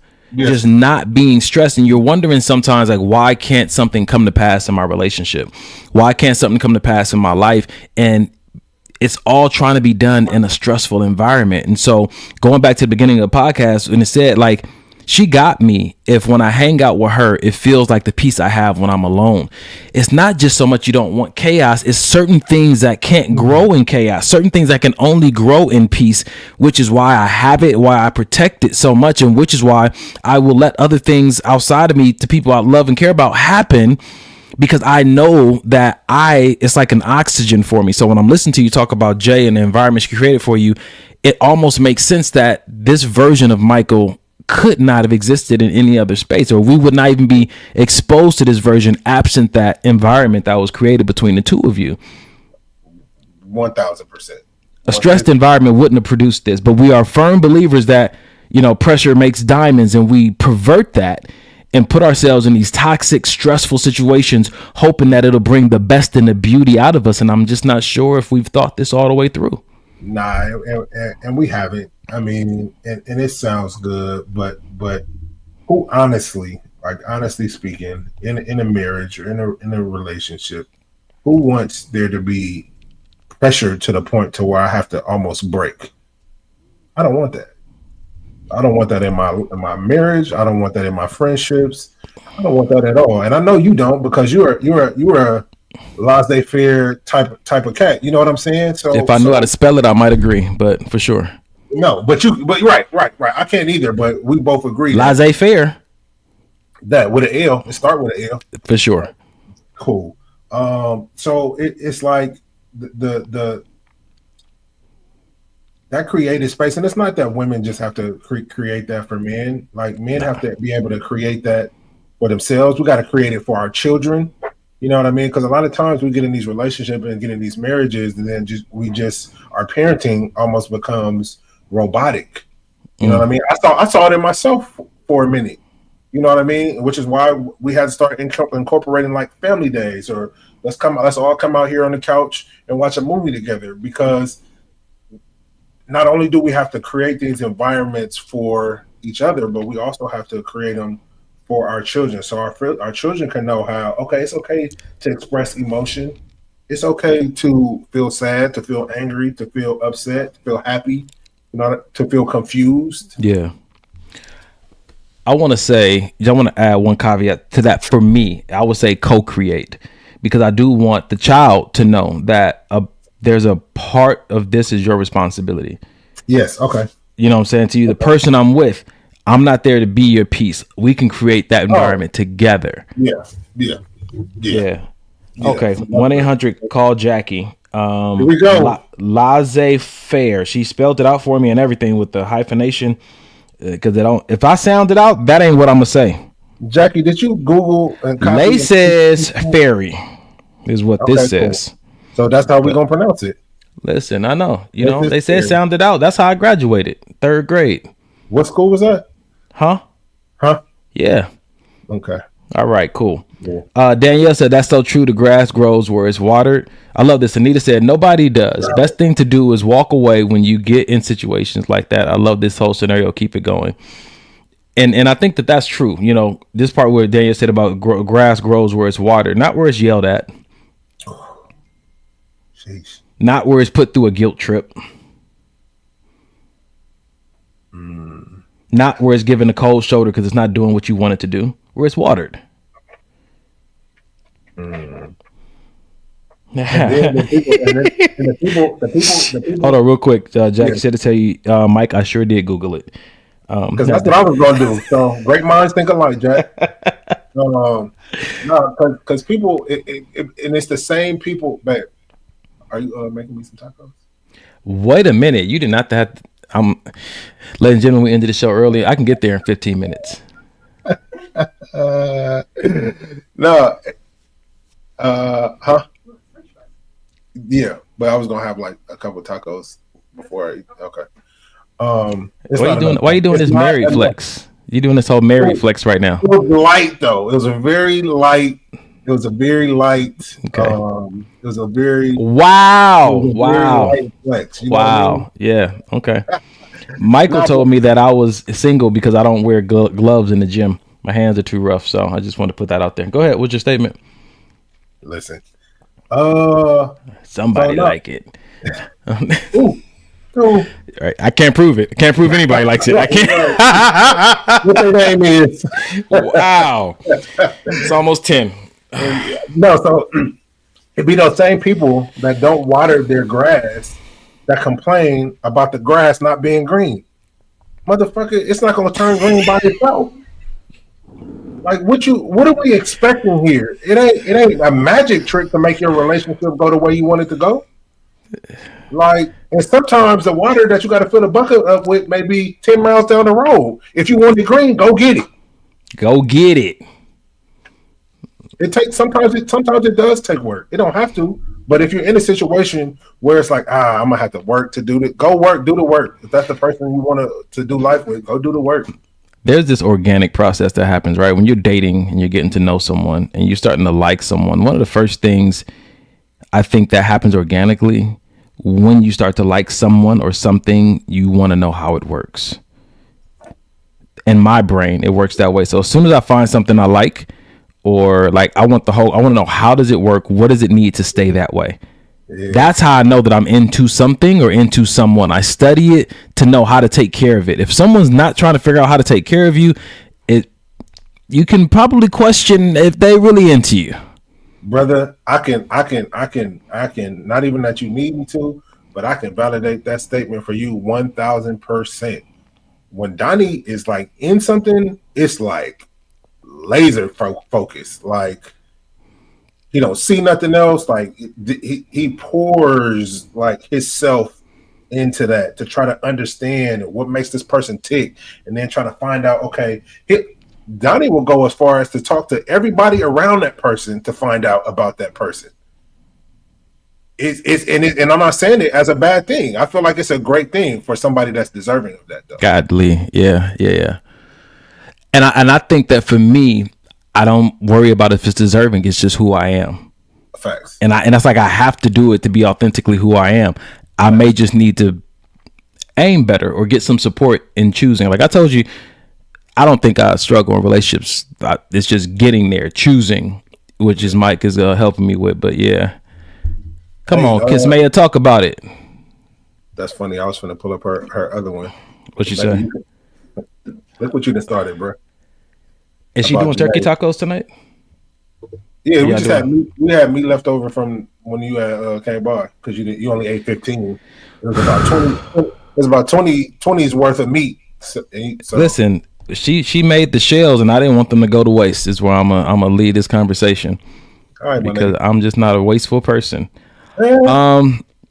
Let's do this. We got 10 minutes left. This should be fun because it's going to lead us into the last portion of our show anyways.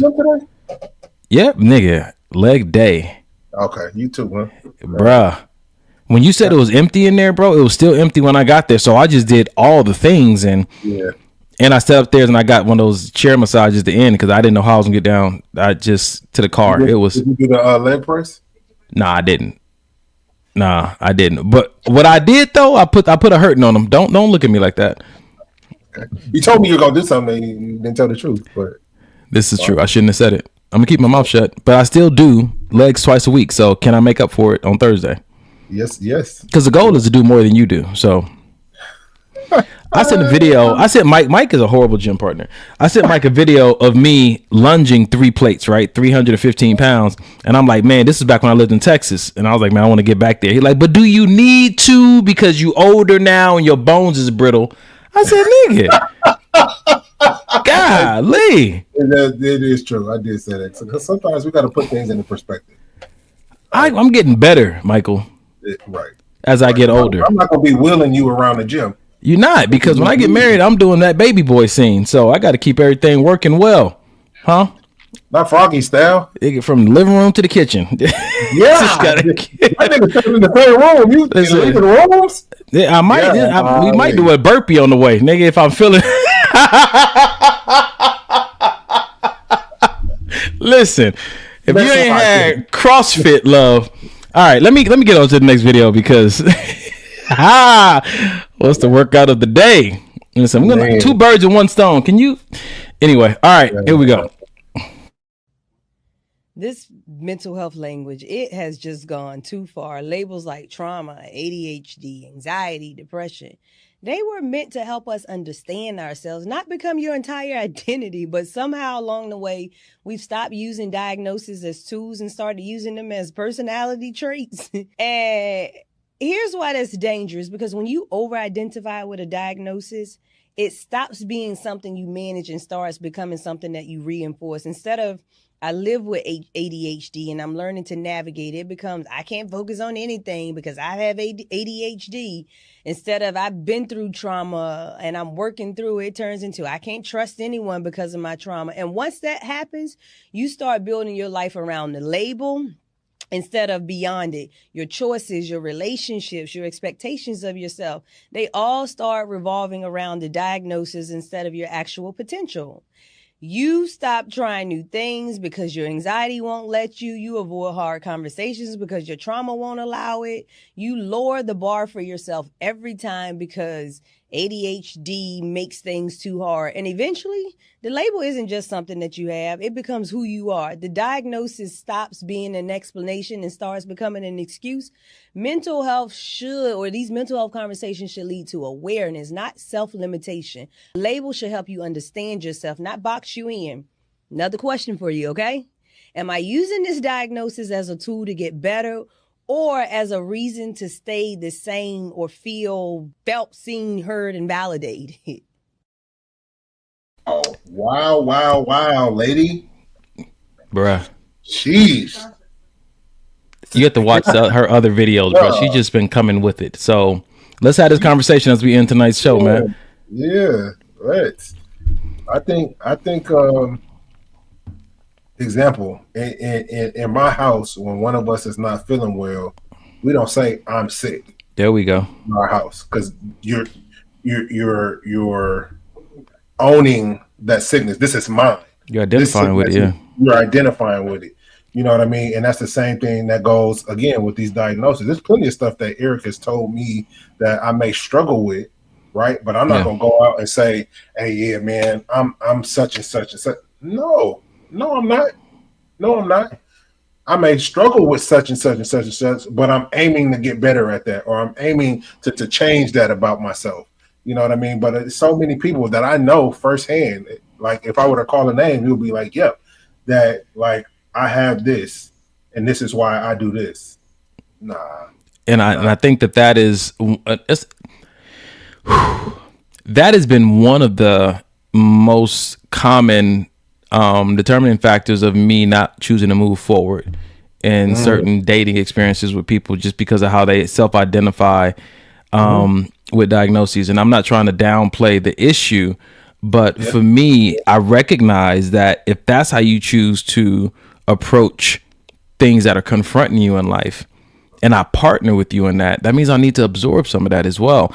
And again, I've protected a lot of the life that I live is protected through something called NLP, neuro-linguistic programming. It's the language that we use that programs the mind to understand you, believe you, and release certain hormones accordingly to what you're saying. Certain imaginations are tailored because of the intentional word choices that you're using, right? And so we had this conversation at the Humanizers. We're talking about death and how, saying it's hard, it's this, it's that. And we're like, well, let's ask yourself, are you echoing what you've heard people say about death, or have you really given that some time to say, okay? And like you said about the sickness thing, like I'm being confronted with an immune issue, you know what I'm saying? Or, saying like every time that I will get under the weather, my friends tease me because they're like, "You all right?" I say, "Yeah, I'm walking health."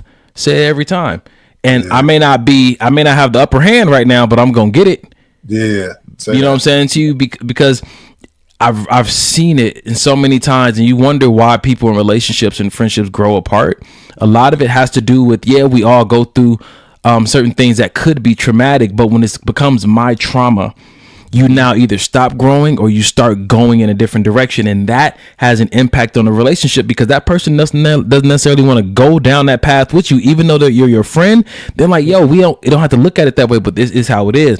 You know what I'm saying? Like, I didn't grow up with a father. There's certain things that were presented with me to identify with. I had a abandoned, what did I call them? Learning to live with an abandoned father or something like that. I have it on my YouTube channel, recognizing like I created that title. And when I went through therapy and all the other kind of stuff, what was the revelation I came to? The revelation I came to was that there was something pressing and important that he had to do, that he couldn't be where I was, but it didn't make him not powerful. It didn't make him not a good guy.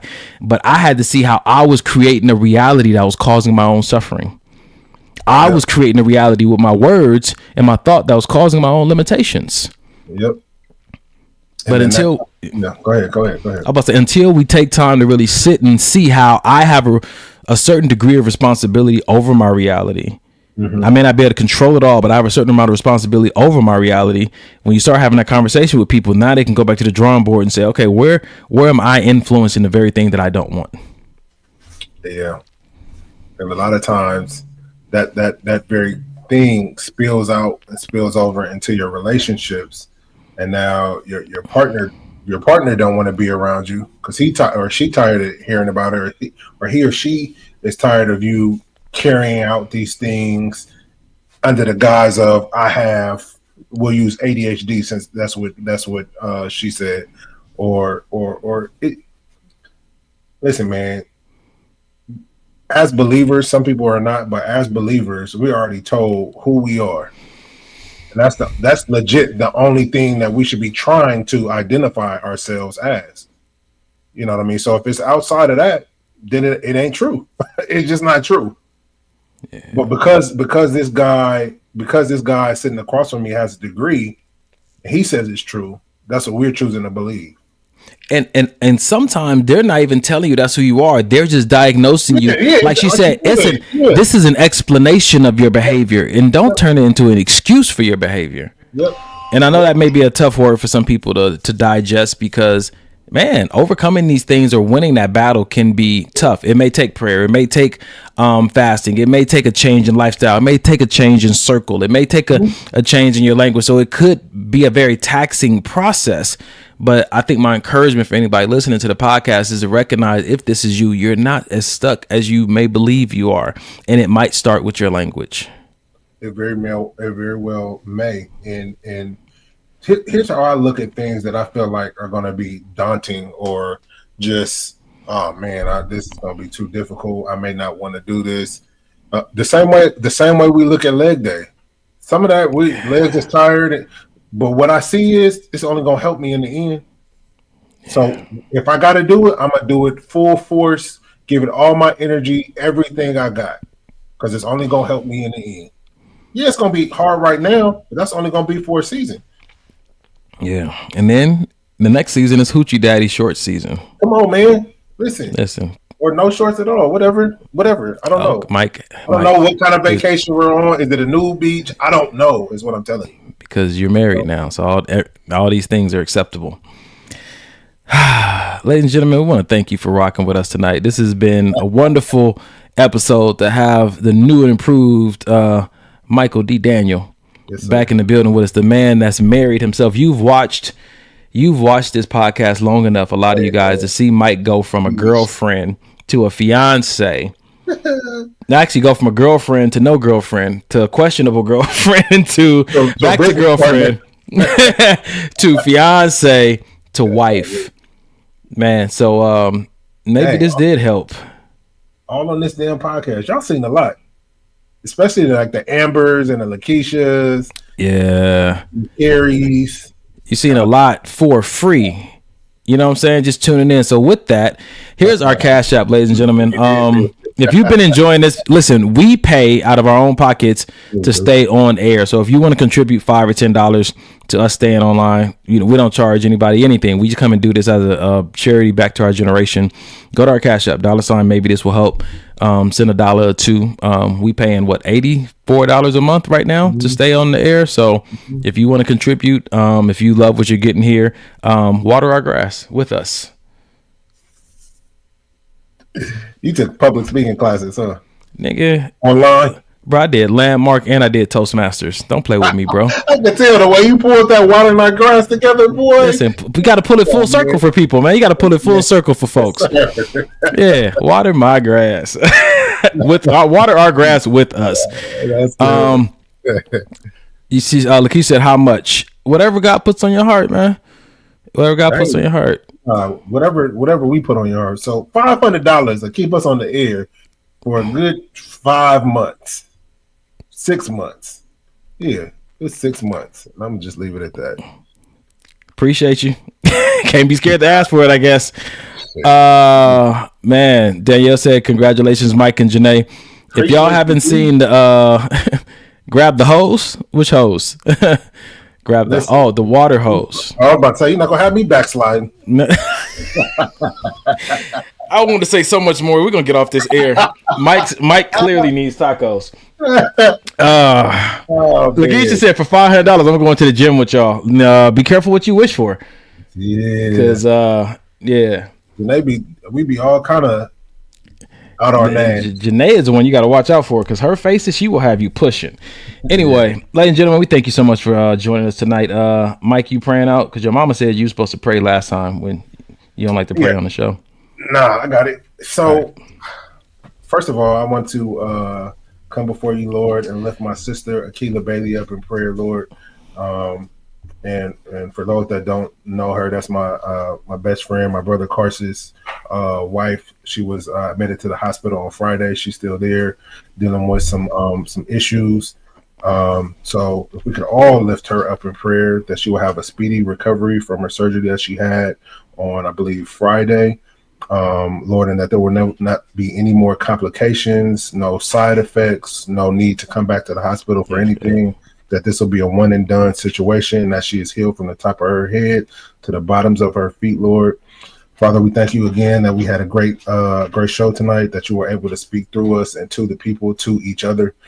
We thank you that as we go throughout our week, that you surround us with your protective angels, that you keep our family, friends, and loved ones safe, Lord, that you guide our steps, that we're in the right place at the right time and always doing the right things, Lord.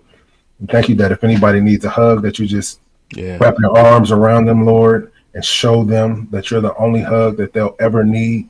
We thank you, Lord, for anybody that's wondering, should I date again? Should I not date again? That you just give them the clarity and the wisdom and the guidance to go out and get back in that dating world if that's what you have for them, Lord.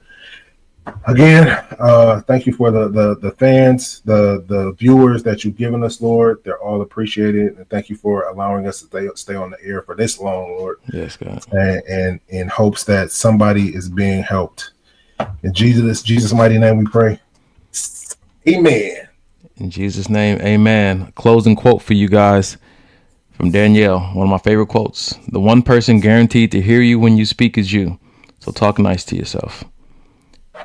That's it. We love y'all. Until next week. 2 Chainz.